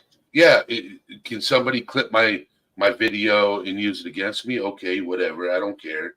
Okay, what are you gonna do? Post a comment under my video and say I'm weak? Okay, say it, please. I love comments. Oh, we got somebody jumping up. Oh, I hope so. My sister. Hi guys. Sorry, I Look look at like that hair. Birthday tomorrow. Happy Look birthday at that tomorrow. hairdo. That hair looks. I know my phenomenal. hair's a little crazy today. I don't know what's going on. Yeah. Ugh. California babe. That's what it is. Oh, I'm tired. I am like Bro, exhausted. that's my bestie. Look at. I'm trying to look over. Like, what has she got in her hands there? Oh, Like- I love these. They're called Big Oh. they're pillows. called What I- Swish pillows. They're big pillows. What I find hilarious though is that in my brain I went, if I look up a little higher, maybe I can see what it like. It's not going to change the camera angle, you muppet. You know. I think she is kind of like, I've done it I don't too. know, what is her name? That's Yeah, funny. look at I the saw butt. you, Ro. I saw you, Ro. You were trying to lean up and look to see what it was. Yeah, I was like, is that a baby? What is that? You know, because I haven't seen think it. I we've haven't all held a done that baby one. in 20 years. You Yeah, know, that's so. one. No, they're just giant pillows. I have a bunch of them. Sweet. I just like them. They're comfortable. Jet's mom. This is Ro. Ro, this is Jet's Hi. mom. Hey, great Hey. to see you. Hey. He's not saying the whole name. I just put Ro in the little steam. Whatever. His name is Ro the Hated. Yes. And so fair warning. There's a He's reason not I'm hated. hated. I'm a chauvinist pig. I'm a sexist bastard. Well, you're all kinds of probably in stuff. good company. Then we're probably used to it. Nope. I know what I am. I admit, you know, I need to go to like what do they call it? Chauvinist Anonymous. That's what I need to do. Is there such a thing? Sensitivity. Probably is. I don't know. There's Some an woke anonymous for program everything now. that like cuts your nuts off. I don't know. Like, Yeah, See? chemically Exactly. castrate yourself. I don't know. I don't Apparently, though, look at this. Both of us and just about every man you see now has a beard. You know why? know. Weird. It's the last thing a man can do to show his masculinity without being called toxic. That's interesting. Yeah. Well, maybe I should grow a beard. I need to shave.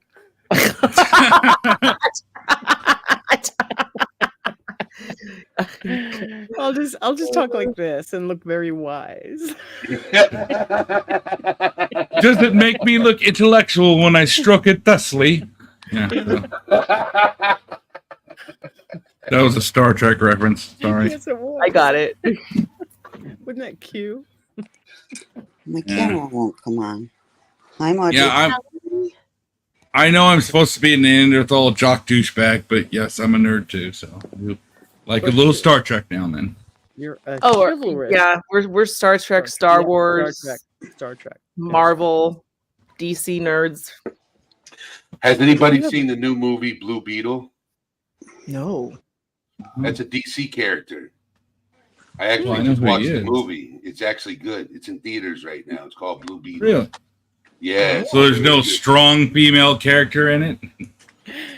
Angel's lie to keep control says, when are we hiding the bodies? Later. Well, Later. We'll get to it later. I mean, I'm good for assisting with that, but there either got to be. I mean, back in the day, you had to have somebody be naked in front of me for that kind of action. But, you know, I'd go for a good pot of spaghetti. I have simpler needs. I'm what? Just hang, Jits mom. It'll get. It's gonna get better. Okay, I'm here. Oh, you missed it for the past couple of hours. It's gonna get better and it's gonna get more fun, Jet's mom. Okay, I'm here. I mean, I'm all. Let's go. Is your sister there? She will be tonight. She'll be here at 8. Okay. So she's on the plane right now. She called me when she got on the airplane, and I don't know if my parents are picking her up, so I don't know if she's gonna go to their house or she's gonna come here. We don't live too far apart from each other, so. Yeah, but it's early there yet. She'll probably go over there first. And then I think we're just gonna do lunch tomorrow. Sweet. Well, happy early birthday. Thank you. You're welcome. Now, how much Roe the Hated do I want to show at this point? Because somebody said happy birthday, and part of me still has a part of my brain where I'm like, yes, congratulations. You didn't die for 365 days. You rode a planet around a solar system for 365 days. What a great accomplishment. You know? So, yeah, Yay! it's like when somebody graduates high school and they're all excited and they have this big thing and, you know, party and all that. Like, good job on accomplishing the easiest thing you'll ever do in your life. And welcome to the real world. Yeah, Yeah. I'm kind of one of those assholes. So No, let me tell you how asshole I was. There was this gal when I first started working at this place. There was this gal who still happens to be there. That it was like my third day there or something. She's coming down with her phone. Look at my grandbaby. Look at my grandbaby. All up in my face, and I'm going, stop. I have no interest in seeing your grandchild. But look, he's so cute. No. Please understand that you showing me your grandchild just tells me that your son fucked somebody and she got pregnant. I don't need to know. And I turned my back. I went, She's so I'm sorry. Is this your eye? Did I cut you? I used to tell people, I barely can stand my own children. What makes you think I want to see your ugly ass kid? Get out of here. You sound like you and my husband will be best friends. Seriously, that's Right. exactly how he talks. Yep. Is he ex-military? I'll call him at work, and he's like, he's literally saying, he's like, I don't give a fuck what you're doing over there. He's like talking to these guys at work like that. Like, oh my gosh. Yeah. But he gets away What with part of what I just said did you think was a question? Get back to work and leave me the fuck alone. Yeah. That's him. That's my Right there. husband. That's him. He's amazing. And they do the knife hand. That's when you know, like when you see somebody do the knife hand. Look, what I told you, that is not just pointing at you, because that's What about just the like double barely knife putting. hand? That's everything. It's like my entire energy of my being is about to make you explode if you don't do what I say. So Yep. the knife hand gives those types away. I know. Yeah, I've had a couple of My those husband moments. does it for banter, though. I mean, he thinks it's funny, and that's Yeah, why he he thinks gets it's away funny. with it because he's from the Bronx, and because it's like his character is this big dude, you know, like 6'2", probably like I don't even know. I have no idea how much he weighs, but like at least he weighs. I know at least he weighs more than 100 pounds more than me, and He's a meaty guy. he's a big dude. He's strong, Yeah. and like you know he gets away with it. Like he just gets away with it. Most people in the state I live in, which is California, would not get away with what he gets away with at all. Yeah, but Especially in the Well- job he's in right now. But he gets away with it. If you're wondering why he gets away with it, because I don't anyone wonder that's why. 6'2", 6'3", or bigger, like my boy 6'5", you know, pretty much anyone over 6 foot, and if you have a little bit of meat on you, people will let them get away with shit because they're just happy they're not being eaten right now. You know, like I don't have one, but a theoretical plaque is on my wall from all the hobbits saying, "Thank you for not killing so many of us that you could have when we irritated you." You know, like, because you can just be like bonk, and it's like, oh, I actually broke another one. You know, so you got to be careful not to step on them. You know, so the fact that we don't smash hobbits on a regular basis is kind of award worthy, I think. You know, so. That's why people are just like, you know what? I'm not going to tell him he's wrong because, you know, he might be able to finish me in one setting. Jesus. You know, so. Two of my favorite hobbits on the planet are on panel right now. Oh, don't get me wrong. I love hobbits. I mean, if I drop something, I don't want to spend the time to get all the way down there and get it, right? You don't want to climb up a ladder to get something off the second shelf, right? So we're going to help each other out. You pick up my lighter because I dropped it, and I'll get the toilet paper off the third shelf for you in Walmart, you know. So, yeah, I love hobbits. They're great. Plus, you know, it doesn't take much to impress them when you can just, like, pick them up with one arm and be like, yeah, sit on my shoulders. That's fine. You can see the concert now, you know. Women don't understand that, by the way. It's an adult fucking human, right? So, even a $1.20 little petite thing, right? You put them up there, and yeah, we're happy because we can feel a special warmth that we might get to see later. Oh my But god! other than that, you're up there. You're a full fucking size human. How soon do you stop telling your kids to quit making you pick them up?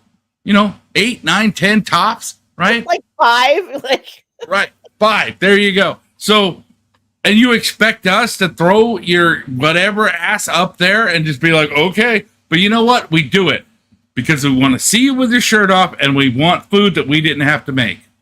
you know, on the kid note, I remember Jet weighed about 120 pounds, and I was still carrying, like, he'd fall asleep, you know, in our bed or something. He was young. I mean, he's a big kid, and I was still picking him up and carrying him to his room.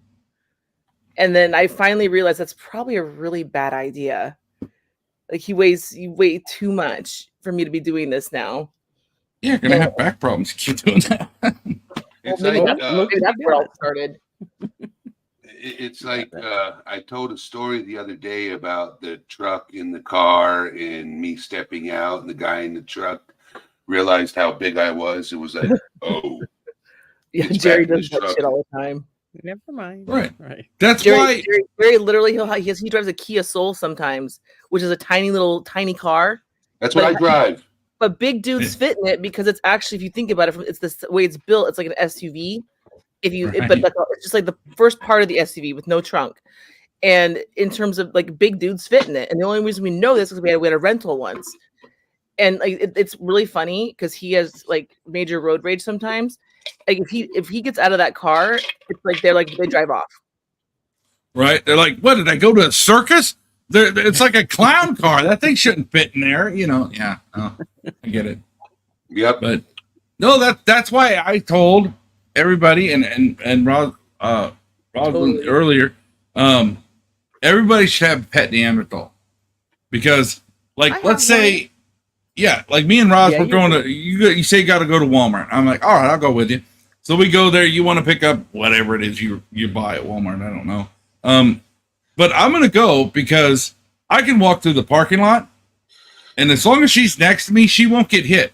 Because people will run over hobbits, but they won't hit me because they know it's going to fuck up their car, right? So they're just like, oh, no, never mind. Go swerve around them. So I literally didn't understand this for a long time. And then I watched my wife one time. She didn't know I was at the store, and I saw her come in, and ex-wife now. I keep saying that. 8 years, and I still say wife. Anyway, she comes in, I'm watching her, and I'm like, God, this sucks to be a hobbit, because she was trying to get through the aisles, and nobody would get out of her way. She'd have to weave and bob and, all this kind of stuff. And I want, you know what? That's why she makes me go to the store with her. So she can grab my belt loop and say, go over here. And, if I'm in resting bitch face mode and walking with a purpose, people just get the fuck out of my way. Me Right? too. And she was just like, yeah, you're like a blocker to the end zone. I just get behind you and we go where we want. And I'm like, so all this time you didn't want to spend time with me. You just wanted to be your ambulance running in front of you. Oh, I doubt that. I'm sure she wanted. I mean, I'll give you the sentimental side. She probably just wanted help getting things off the taller shelves, and Yeah. she probably wanted to spend time with you. It could be two of both things. I like going with my husband because, like, I'll be like, okay, you're doing this. You can lift the sodas and the water bottles, and I'll be running around getting other little things. And then I run back. Then I find him in the section he's at most of the time, unless he moved faster than I He's thought he was funny going. though. I find your husband very funny. Oh, he's hilarious. We're actually a really funny couple. You are. I mean, I love we hanging with you guys. even You when we should scream at each qualify other. that, because back in my day, that meant you were swingers, but okay. Oh God, no. Not anymore. Not for decades, man. The kids just wear us out. I know, There's no right? upside down pineapples or flamingos at my house, except for my kid identifying as one as Avatar for Fortnite. That is Hey, it. I don't judge anybody. If you want to spend your Saturday night swinging from a chandelier with a champagne bottle up your ass, hey, that's your business. That's what that song's about. Is on a I- chandelier. Yeah, I don't know if it's really, but it can be construed that way. But I don't here's know the that I thing. think about I that. don't care who you bang or how you do it. I'm not going to be there, right? Unless you pay me to hold the camera. But I'm not going to be there. So I don't judge people on what they do in the privacy of their own homes. Oh, I no. There's nothing wrong with people as long as it's all consensual. Absolutely, but When they're on the hood of your car in Walmart, you have. I can't even tell you how many times we've been inappropriately approached over the years for Yeah. like that situation, and it's no. I think it's because we're nice people, and we don't mind talking to strangers, and we travel. You're very approachable. You guys are both It's- very but then sometimes it's like, no, I'm not going to show you my boobs. Spring break. Spring break. Mardi Gras. in my I don't thought see process boobs anymore. utopia, there is a bit more boobage, I guess, but that's just because in my world, people aren't so like uptight about sexuality, right? This whole thing where it's so taboo and it just tempts children to do it more, and you got like 14-year-old girls having babies, being grandmothers before they're 30 and stuff like that. It's so harsh on people. I'm not judging anyone, but it's so harsh for their lives to be that way. And it's because we taboo everything. And while I don't believe in riding another man's motorcycle, driving another man's truck, or sleeping with his wife, if that's what you're into, I'm not going to judge it. I just don't think that would probably be the healthiest relationship in the world. So if you love your husband and you enjoy your marriage, yeah, that's not really something to truly consider. But it's fun as shit to shock people like your grandparents and be like, oh, yeah, I know that couple. Yeah, didn't we sleep with them last February? And your grandma's like, oh, my God. Yeah. Just depends on how much bullshit they're used to coming out of your mouth. Right. Why does everything? My birthday is today. My birthday is not today. I had two siblings text me happy Tomorrow. birthday. Oh, well. Hey, Whatever. it's your birthday somewhere. I mean, no, Like, it's what am not I, Central, fair. so 3 hours ahead? It's not fair because I have 365 days on my planet. Like you said earlier, I want my last day. Okay.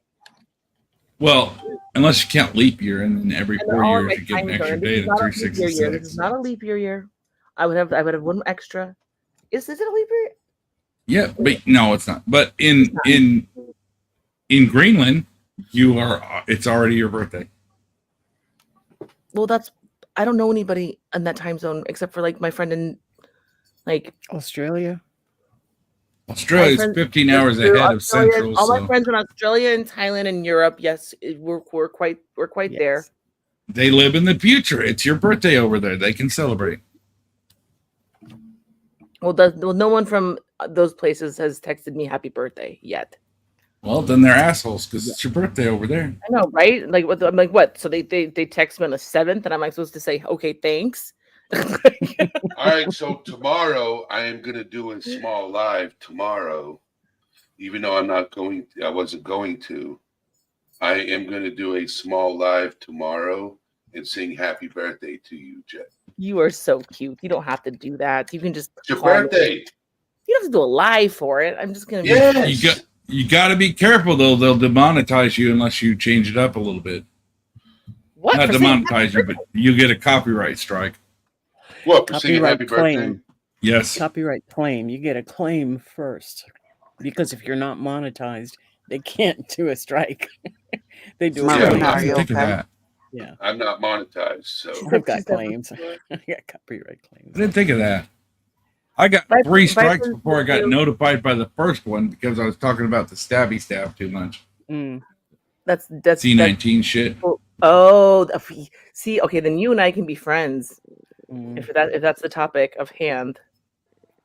Oh no, it's not that it was a topic. It's just that we started talking about it on one of my things for about 2 weeks because I thought it was crazy because I caught it right away, and I was like, yeah, I coughed like 3 times and didn't want to smoke for 2 days, and then I found out it's actually kind of serious for some people. But at the time, I was just like, this is like barely a flu. What the fuck, you know? But then everybody, my Every oncologist time friend was like, caught it, yes. I- But other people aren't Neanderthals, you dickhead. I'm like, fair enough. Well, the last time I caught it, because I had just gotten out of the hospital, I had to go on the medication for it or whatever, and I think that messed up my mental health, like because of this. It messed with my my I don't know, my chi. Oh, sweetheart. I mean, to be honest, you got ovaries. Your mental health is just a lost cause. No, I'm just kidding. Euro Americans are struggling with their mental health bad because they just built that way. No, I do that just because thank it pisses you, off. Thank you. Yeah, there you go. Coming from Bro, our new mental health advocate. Yes. Yeah. No, I give women shit about being Euro Americans because they give me shit about being like if I see a beautiful Indian woman, it's pretty exotic. They have those eyes. I love it. I've been all over the planet basically. So I judge a culture by their women. If their women are sad and hidden and they're an asshole culture, they're nice and friendly like Brazilians or Japanese. Then I think, okay, so there's some redeeming qualities because their women are happy ish looking. Brazilian women are gorgeous. Just looking. Yes, they are. Brazilian women Marina, are you absolutely okay? stunning. But what I tell women is that when they go, oh, I love that British accent. It's so sexy. I got to have it. Oh, it's so cultured. I'm like, you realize that has nothing to do with culture and intellectual stuff. What that is your uterus going, DNA that's not from my village. Get some, I mean, that's a drive. That's an animal drive. That's all it is. So, and you guys are like barely affected by it in that situation. We got to deal with that all the time because our brain is telling us 80% of these women out here want to sleep with me. Not our brain up here, our brain down there. So we think it's our friend, right? And we but where is he when we're in trouble? You just slumped over going, I thought it was a good idea. So yeah, most of our potential is wasted because we're who's really in control when we're young is this thing that's going to ruin our empire, whatever we build, at the drop of a hat. Because as soon as we get some money, the whores come over the hill like Braveheart movie. They're all painted up coming after you. And we don't know what to do. We're just like, yeah, it's a good idea. No, it's not. There, you know. So Mm. yeah, we That's why our I'm life. so glad I only have sucks. one penis to worry about in this world. Yeah. One Wait till you kid. have kids. That's what I mean. That's one penis. That's the one penis I worry about. The other one, you know what? I don't worry about it. We're fine. Right. I mean, I worry about it, but like I care about it, I should say. I don't worry about it. Well, you worry about what he's going to do with that thing once he's carrying a loaded weapon, right? So True. Yeah. I mean, I would be worried if that, but we don't. Yeah. Mm. that's why I taught my boys. I taught them gun safety so they could walk, and they were very good actually. A couple of them. And when it got time to have the talk, I said, "Okay, this is what you've had so far," and I hand them an empty weapon, and I said, "And this is what you have now," and I load the son of a bitch up, and I'm like, "Condoms, that's a thing. Do it." Just that's how I did. The metaphor I used was like, now you have a loaded weapon that can absolutely make the most beautiful thing you've ever had in your life, but also ruin some shit if you're not careful. Yeah. Well, and that's an Because- interesting comment too, because so many kids these days, like, I mean, I guess maybe it's always been like this. I don't know. I was scared shitless way back in the day. But they don't use condoms. Like they don't use them. It's not a thing. And I don't know if that's true or not for people. I don't have a wiener. And if I did, I'd dance around like a little baby elephant all day long in the mirror and pee on a bunch of stuff. And probably take a Viagra and have some fun. But then At half a century, I still go outside at 3 o'clock in the morning and pee in the front yard. So the cats and dogs that go out to pee are like, "What the hell is that?" Boredom. I still mark my territory so the neighbor's dog didn't shit under my window and I smell his dog shit. That works. Yeah. Oh yeah. They can tell if it's a predator. And I'm an asshole. So, I'm yeah. totally gonna like. I'm gonna No, go. it totally works. The dogs come out, and I live in an apartment, and they come out, and I have a security cam outside my window, and pointing out, because I hate it when they do this. So they come out, and they start sniffing around the grass, and they get to mine, and then give it this wide berth. But also, I don't hydrate properly, so there's a little patch under my window that's just scorched earth, and it'll never grow grass again. But, You killed it. yeah, permanently. But I think somebody, Kelly's trying to say something. Well, she's muted. That's why. Kelly, you're muted. She's texting me right now. No, I know. I was texting in private chat, getting my conversation out that way. Sorry, I'm a windbag. My bad. No, you're good. It is that which cannot be spoken. Not stuff that I That's wanna the really best talk about. conversations. All right. Not stuff I really I want see to talk private about chat on now. Is Marina okay? What's going on? What? That's what I'm trying to talk to her about. Mavin. I love being around my house. No one kills me, so I think it works pretty good. Yeah. So far, so good. What I'm saying in the private chat, it's not anything that's like needs to be private or anything. I was talking to Kelly.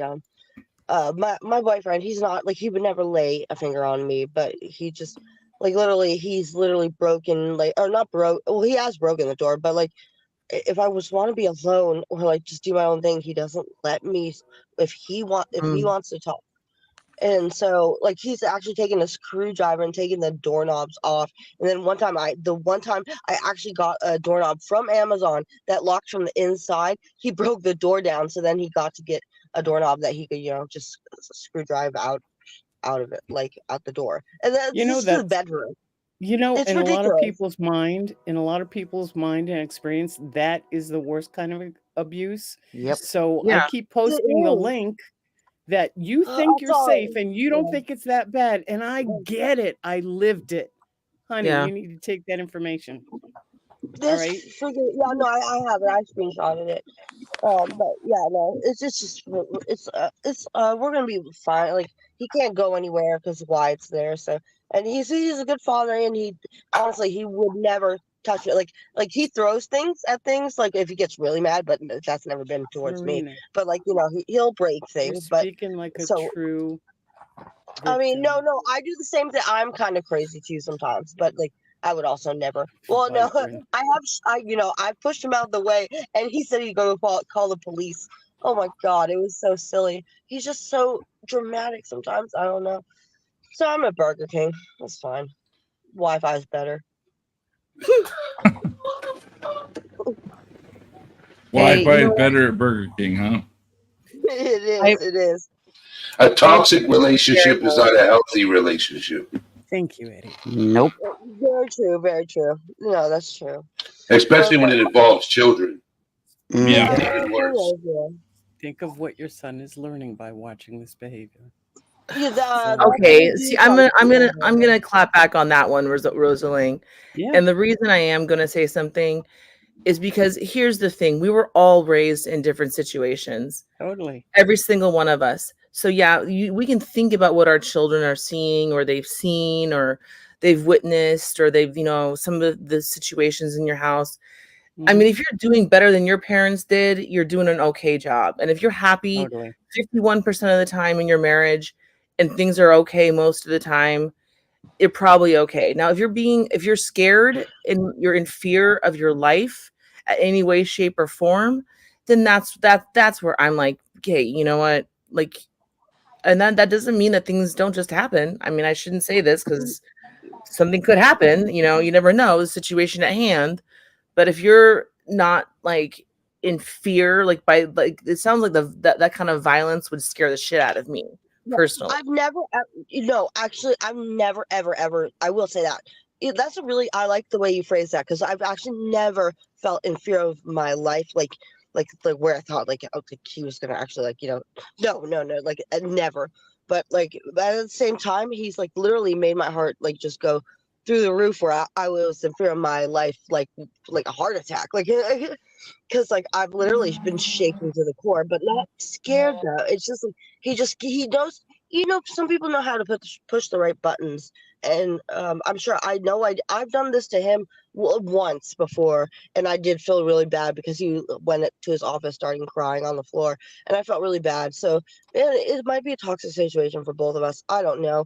I just it just And it's just exhausting. if it's taught, the good thing is there is a lot of help out there for situations, so you can learn how to communicate and learn about each other. I would love to do Sometimes that. But he doesn't I want to. recommend certain personality tests that you can each take, and there's people that are actual diagnostic people that will help you with personality testing so that you can understand each other better. Sometimes that really helps situations. That would And then probably you help. kind of look at them and you're like, okay. That But would I help mean, at me the with same my token, I don't know. I mean, you have to, if you're not ready to go anywhere, nothing anybody says is going to make you go or change or do anything. That's another thing too, that we can, if you're scared though, if you're scared, No. Well, if there's fear, you're not going to leave either, too. there's that too. Well, I left to go to Burger King because I was like, he literally wouldn't like. There's nowhere in the house except for the bathroom, which is near my son's door, so I'm not gonna go there. To like be actually like free, like because the doorknob he put in, he can just go into the bedroom. Like he doesn't get it. He's like, I'm just gonna, because I was on my back porch, and he's like, I'm just gonna stand here until he doesn't. Well, he's I not mean, I guess understanding it's your kind of- personal space. Yeah, That exactly. you need I'm some just like, personal space. You need space. And when he gets angry, he wants to be like in your face. yeah, So exactly. he has an Yes, issue. And exactly. there's personality types that are built like that. Yeah. Which is not healthy. No, I know. And like if we could, I am so like for family, couple therapy, whatever, but he is not. He's just like he thinks I should get therapy, which maybe I do need. I do need. I do need to go back to therapy, I mean. But it doesn't mean that like it will help without him being, but I don't even want him to be a part of it because he's just so Oh, it's my just husband was horrible in therapy every time we tried. Every time, Marina. It was like what I don't this is stupid. This is stupid. I think he might be open to it though. I probably do have to. I do have to kind of start it though, like, and which I've been meaning to do, but then I got my job and whatever. So I have been meaning to go back to therapy. I need a certain type of therapist though. All right, shut up, car. Sorry, my car. I need a certain type of therapist because I don't do well. Okay, I had when I was in 4th grade, I had a therapist I really liked, and she actually passed away. Oh no, 2nd grade, or before that, it was like 1st grade, 2nd grade. Had a therapist that passed away, and then after that, I just wouldn't talk in therapy ever until like very later on, like my 20s, Mhm. maybe a century ago. Not a century, sorry, a decade. Mhm. So I'm sick. I'm gonna have a cough. So yeah, that kind of really didn't help. But I do CBT therapy is really great for me.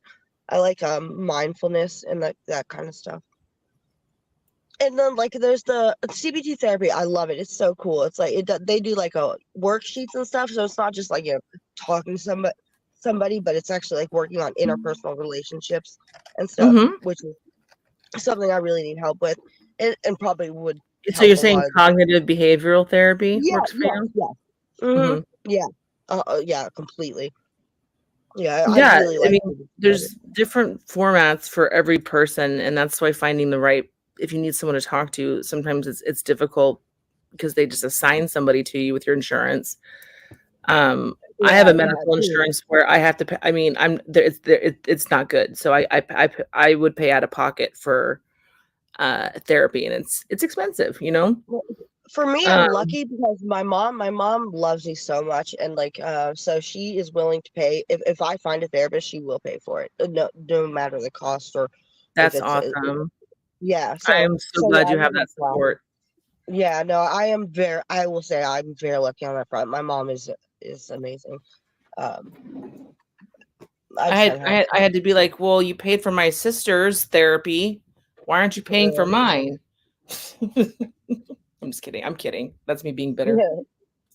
My mom Well, I didn't know appreciate about mental health, so she still doesn't understand what I struggle with on a daily basis. I have to work with her on it, but it's fine. Sometimes parents aren't built that way either. Mine aren't built that way. They don't I don't have that they're fixers. Like if something's wrong, they'll try to fix it with money, which is not a terrible thing. It's lovely in many ways, but it's not, maybe sometimes that's not necessary and you want more connection. Correct. And I'm not going to get that. And that's just something I've just come to accept through therapy. I really appreciate that you guys have stayed live because honestly, I don't know what I would have done because I was not shaking, not because of fear, just I get You're mad. I Is it because you're mad? yeah, mad, stressed, like overwhelmed, like, and then he's in my face, like I just want to like push him, but like then he's gonna call the police. He's over the top sometimes. I'm like, really. I well, sadly, my experience with this type of relationship problems stems from my work with the sheriff's department, and I used to be like the guy that would You do fall take upstairs. ladies from a situation and take them to a secret location for shelter and all that kind of stuff. So I only see the worst of the worst in those things.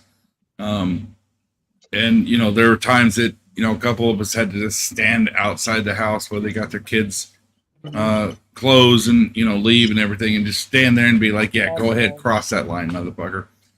So I only saw it after it had gotten to a point. But I will say this: they all want to talk when they're in the car and you're taking them 2 hours away. And Oh god.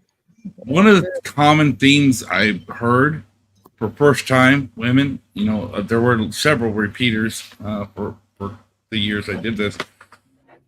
Where they went back to The common thread was I never thought he would do something like that. Yeah. And I'm not saying all of them will that start yelling and all that kind of stuff. Usually it comes from a sense of insecurity, and we all know why men do that. But there is a breaking point for every soul, and whatever they got going on in their head, it when it breaks, if you're nearby, it's an area of effect. You, the kids, the dogs, the goldfish, everything is affected by when that break happens. So addressing it early means there might be some way to save all of it and it won't be toxic anymore. Mhm. But ignoring it is probably the most unhealthy thing you can do for yourself. I'm not trying to preach anything. I'm just sharing my experience and my observations on it. No, those are very good actually. They're very astute. I like yeah. it. Yeah, I like it a lot. Yeah. The times I heard the exact words, I never thought he would do something like this, is almost heartbreaking. Of course, as a Neanderthal, I'm supposed to be like, yep, don't worry, the shield is here, blah, blah, blah. But no, it's very sad. And it, not to be, in touch with my feminine side again. Yeah, it breaks my heart. And it especially breaks my heart now that I don't have the physical capacity anymore to kick indoors and mag dump people that do bad things. But in that situation, you don't think it's going to happen until it happens. Yeah. So tread lightly is all I can say. Yeah. No, definitely. Certainly. And maybe somebody can articulate that better, but that's my No, observation. no, really well. No. That resonated with me. But the fact that you can actually step away and get your space, I think is very powerful too. So you're like, you got in your car, you taking your space right now, and the energy is going to calm down. And it sounds like you have a really supportive mother. So you have somewhere you can go with your children in the event that you need to go somewhere. Oh, I'm never worried about Wyatt. Jonathan, I don't know. Jonathan loves Wyatt to death. Like I've never been scared for Wyatt, ever, ever, ever. I don't like sometimes when he raises his voice, like to me or somebody else, or even the football games he watches, but around Wyatt. But that's like the worst of the worst. No, he is so good with Wyatt. He's probably better than me with Wyatt. Like no, I am not worried for Wyatt's safety at all, and never will be. I wouldn't have left like just by myself in the car if I was worried about No, that. obviously. I hear you. Yeah. I hear you. It So sounds like we have luckily I have similar that. situations. So as a newcomer to the situation, if you don't mind me asking, how old is Wyatt? 2 in a couple months. He turned 2 in June.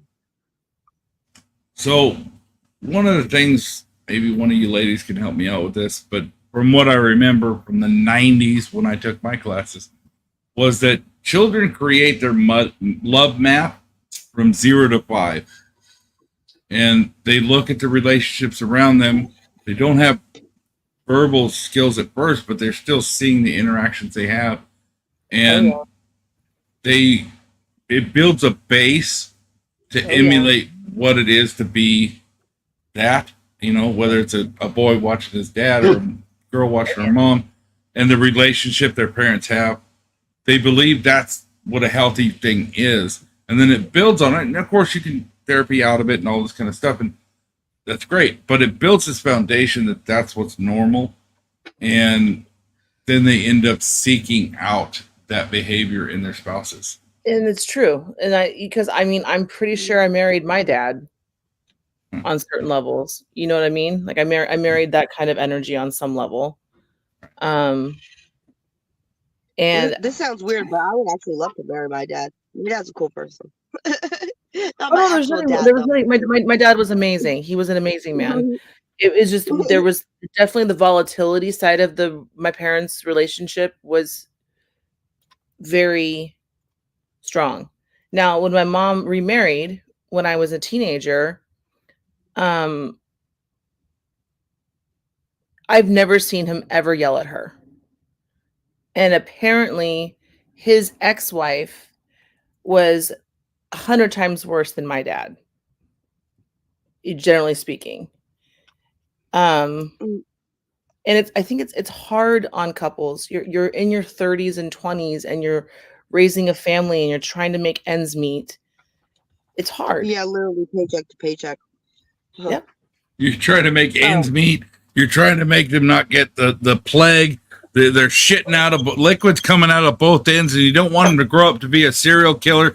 It's just a nightmare putting out brush fires, and it's very hard to concentrate on the long-term consequences because you're just so totally agree with involved you, in Ro. the moment. I agree with you, Being Ro. a kid I as a really young do. person is I think hard. My husband and I, we don't like yelling at each other in front of our kid. We try our best not to. But now You our know kid's what? old enough, he'll I run got in the something room. for you, Jets mom. I got something for you. Learn sign language because sign language is silent, and the gestures are Show me quite. angry sign language. They It's- teach it's kids that in schools That now. it's gesturing with strength and aggression, but there's no That's noise. unspeakable. So you can argue all to hell in the Oh, kitchen while the kid's playing a video game or watching TV, no, and he doesn't know you're I arguing. I argue text like a motherfucker. The thing Yeah, is, but- people, they're teaching kids sign languages nowadays. Like I had our friend's older like son who was like four or five came over and he's doing sign language to his parents. I'm like, what the heck is going on? And they're like, oh yeah, they're teaching him that in school. I'm like, oh okay. So, well, if as long as that's not being taught, then maybe yeah, Both that's things a back cool point. Eddie. They're doing that though in school now. Ross is backstage. Hold on, let me get my mouse. There we go. Oh, so my boyfriend called twice, and then he just said, Thank you. "I won't." Just like let's watch TV and chill. So There you I don't know. go. Maybe he's calmed down. Maybe he's calmed down now. I don't know. I know. Does the I am. guy smoke weed? No, Not he enough. doesn't do any drugs. Maybe he should. It sounds like he needs to chill. Gummies. Yeah, he's Gummies, yeah. I mean, I can't, but yeah, I suggest it for just about everybody. Unless it's illegal in your state, then yeah, don't. Then move. I don't recommend yeah. California. Just stay away. If I could, I would. I definitely approve of not overdoing it. Everything in moderation, of course, but yeah, I definitely recommend the occasional chill out with a gummy and an episode of South Park, and you giggle yourself to sleep, and you're happy. So, Viperin, that's really cool, by the way. What? His ex-girlfriend had an autistic child, so he taught his son the sign language so they could talk. And I know a lot of the ones for special needs kiddos too. But yeah, that is really cool. We hit a new record today. sure did. Mhm. What is 2 it? more minutes, dude. It'll be a more new Oh, the record. tab. Windbagging for too long, that record? Yeah. Yes. Sorry. This the, I know. No. This is a record. I've It's never not you. been Yeah. on live and not got sick and tired of it at the end where I needed to go take a nap because my brain was hurting, you know, from the emotions inside of me. Yeah, well, you're talking about mental health. You know, because there are some lives where it gets emotional, Mm. but it's not emotional enough to where you just want to shed tears, but it's emotional enough that you wish you could just reach through the camera and give somebody a hug, but you can't because they're so far away. You know what I'm Yeah. saying? And it's like, it gives you a headache and you're like, yeah, I need to, you know, end this live on a mellower note and then go in my bedroom and just beat up a pillow or something. Yeah. Well, you don't Yeah. know what you don't want to know where I thought you were going with that, but okay. Fucking rogue. We were being patient to see where he was going. Yeah, so Yeah. this We're all is holding our not- breath. Yeah. Holding No, on. but yeah, I was always taught instead because before therapy, I used to put holes in walls, in doors, in Mhm. It windows, sounds like Jonathan. anything.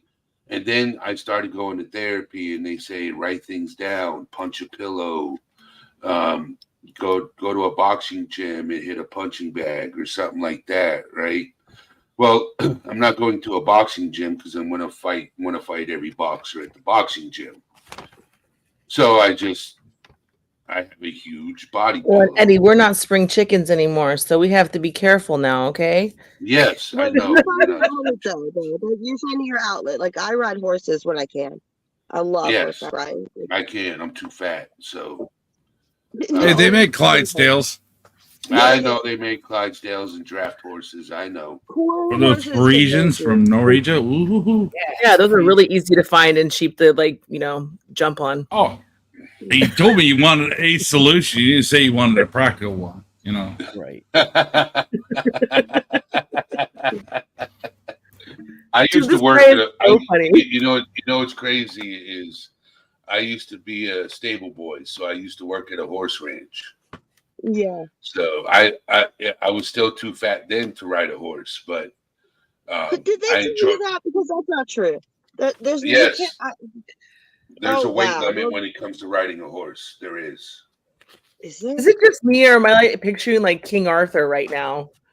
As Eddie as a stable boy. Oh, Yeah, Stable Boy. I knew that. No. But I Pull the sword enjoy from the stone, Eddie. Pull the sword from the stone. Let's just hear Eddie in his best British accent be like, "Yes, I'll take care of your horse, sir." Yeah, that's not gonna happen. Can I have some more? Dude, But- make it a goal. Like if you hit so many subs or so many likes or views or whatever, you have to say stupid shit. That's always fun. Oh, I've said some stupid shit on As live you before. wish. As I- you wish.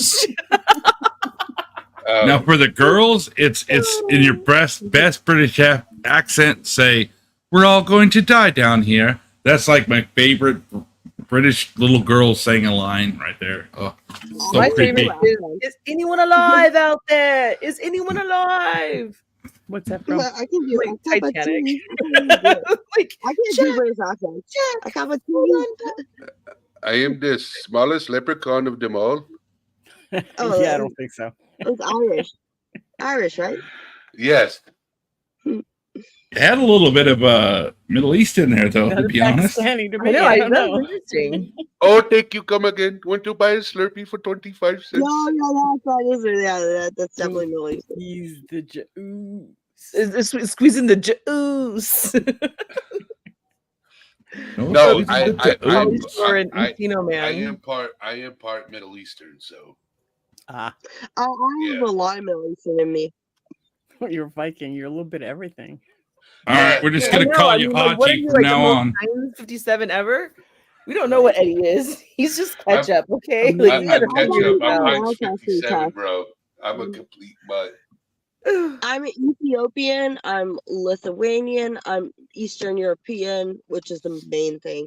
I'm not Mongolian. I have Isn't everybody I have a kind of lot Mongolian though, from the history side Not of everybody. Mongol? What? Every 1 No, in like 200 Mongolia, men like share Russia. DNA with Genghis Mongolia, Khan on Russia. this planet. Yeah, that's what I'm saying. It's like there's a lot of people. It's actually from his family because his whole family was, fuck around was their family motto, I guess. But Fuck around with Now you want to talk about old school swinging? I'm pretty sure the Mongols started it. I mean, I have seen this stupid. My sister did that, spit in a cup and send it to the internet's the Illuminati can make your robot clone, right? Thank you, So- thank you. I'm not sending the man my spit. No, I Right. don't want to. I don't want to know that bad. But I didn't pay attention to it. Basically, I tell people I'm a weird mix of everything. It's basically fuck aroundian, and if you want to know more, you can find out. So, I mean, it's kind of one of those. I don't care what I am. I'm either a good person or I'm not. All that kind of stuff. However, I do lean into a bit of the Nordic stuff. With the Neanderthal because apparently I do have about 16% Neanderthal DNA, which is fairly high for humans. And then I can go, you know what? I don't identify as a Homo sapien. I'm a Neanderthal. I don't got to follow your rules, motherfuckers. So There you go. You, For me, yeah, but you, I did that's DNA you're test like you're because trans species. Right. Yeah. I'm a for me, trendsetter. Or is it Oh, trans my family? I'm not sure if it's species. It's we're probably still in the same. Hey, you know what? People say my species died out. My people died out for some reason. No, they did exactly what I do when I moved to a new town. They fucked their way into society. We all have a little DNA in our little Neanderthal DNA. That's what they did. They met up with the Homo sapiens and went, well, if we go to war, we're just gonna smash these fucking hobbits. But you know what? Some of them are pretty hot. So let's just make our way into society. it's called survival of the fittest Neanderthals didn't die out. and We're still here. procreation. I have one. Yeah, Oh. no, but that's like a thing. Like actually, That- like That's procreating. 16% makes me want to question my husband's. 20's about the highest you can have. But everybody who's not a single tribe in Africa is pure Homo sapien. But everyone else on the planet, except for Asians, they have more of an Homo erectus line that went straight Yeah. instead of coming off. Of And that ours. also that went all the way down to Mexico too, and on the tribal side. Well, yeah, Asians some of it. have the lowest divorce rate. They don't believe in divorce. But They then also make have they a also high make suicide rate. $25,000 more a year than the average American. Yeah. Well, there's I actually have a weird fact about that too. My super dietitian told me the other day that if I eat a lot of soy, it your body produces estrogen, Mhm. and that's not good for me because I don't do good with emotions, right? So I'm just supposed to have liquid rage pumping in my body. But she said, oddly enough, because she knows I love weird facts, the amount of soy that the Asian people eat over the generations, however far back much. you believe it goes, produce enough, and that's why they seem mildly androgynous. Because if you put makeup on a Asian man, he looks like an Asian woman. You know, so that they don't have very different body types as a whole, except for the ones that like had the French come in and now they have boobs. Why But- does it also work for like Latin dudes too, though? I mean, there's Yeah, but their body type I is don't still think it different. has to do with the soy. I think The Latin, no, the Latin still, the men have a stronger muscular body type. The Asian kind of descendants, what you're East saying, but Russian it's and down, they have that very similar body structure that is kind of weird to some people. I love it. I love fucking the more types of people, the merrier. Because if everybody was cookie cutter the same, I'd be bored as hell. There'd be no point in proving to anybody that I'm good at giving you a tongue bath if I give it to one and everybody else is the same. Like I got to convince all of you, right? okay. So- I don't know. I don't. better than what he said. Hold I'm on. sorry. Go ahead, Marina. I'm cutting you No, off. no, I'm gonna try to make this better. What he said. Okay, think about Brad Pitt because he's white American, whatever.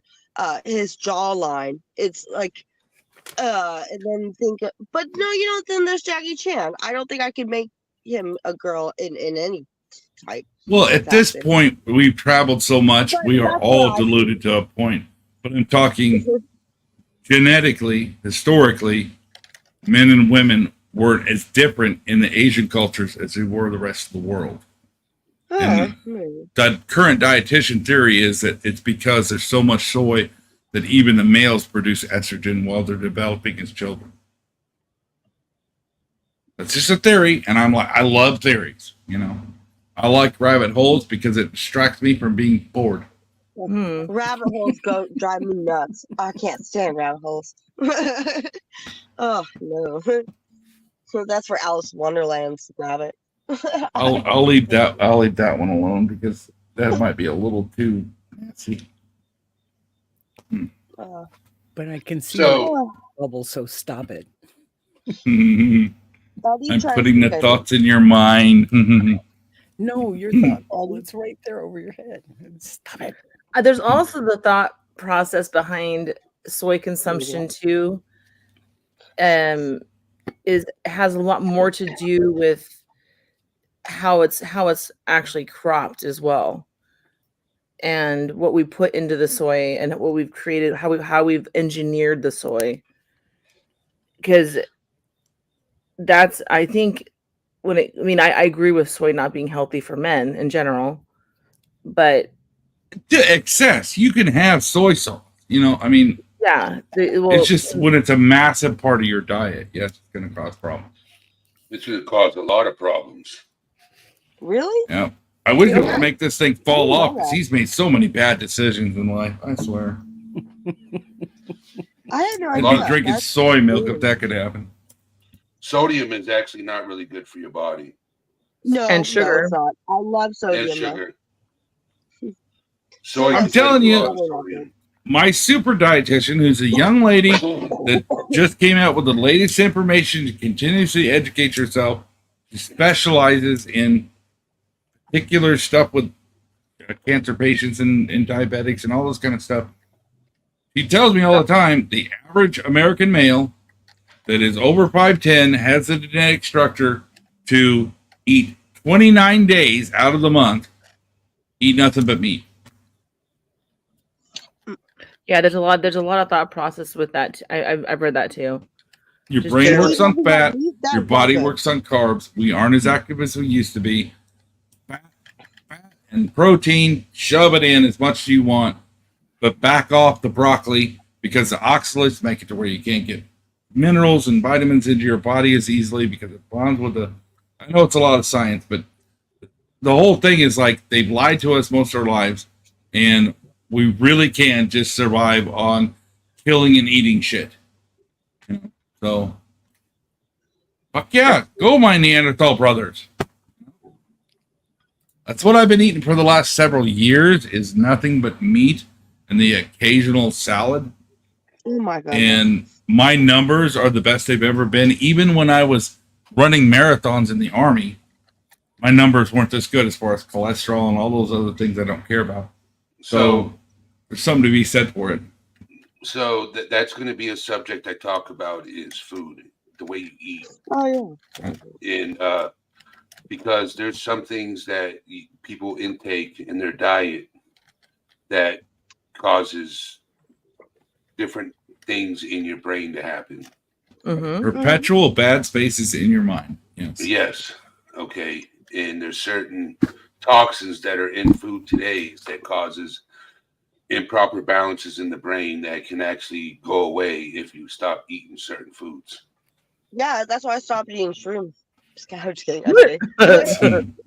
Hey, don't knock shrooms. Microdosing psilocybin is actually really good for 100%. neurogenesis. Oh, I didn't mean to go down that rabbit hole. I'm sorry, Eddie. All right. It was a small joke. Sorry. I Guys, agree. stay here. Don't jump off. But I'm going to end the live here. Okay. So we can continue talking afterwards. But I'm going to. It was good to meet everybody in chat, by the way. Yeah. Absolutely. But yes, I got some theories that I want to throw off the back of you guys on some subjects I want to talk about. But everybody in chat, I love you guys. Love Thank chat. you for being here. And That was for April. yes, and Oh, April, I have love a good April. night. David, you have a wonderful day too, and have a wonderful night. And wild cow poop in my yard, but no shrooms have grown. Bye, All Pearl, right, I love you. all right, Uh. David, I love you, bro. Bye. Later. All right, you guys have a good night. Night.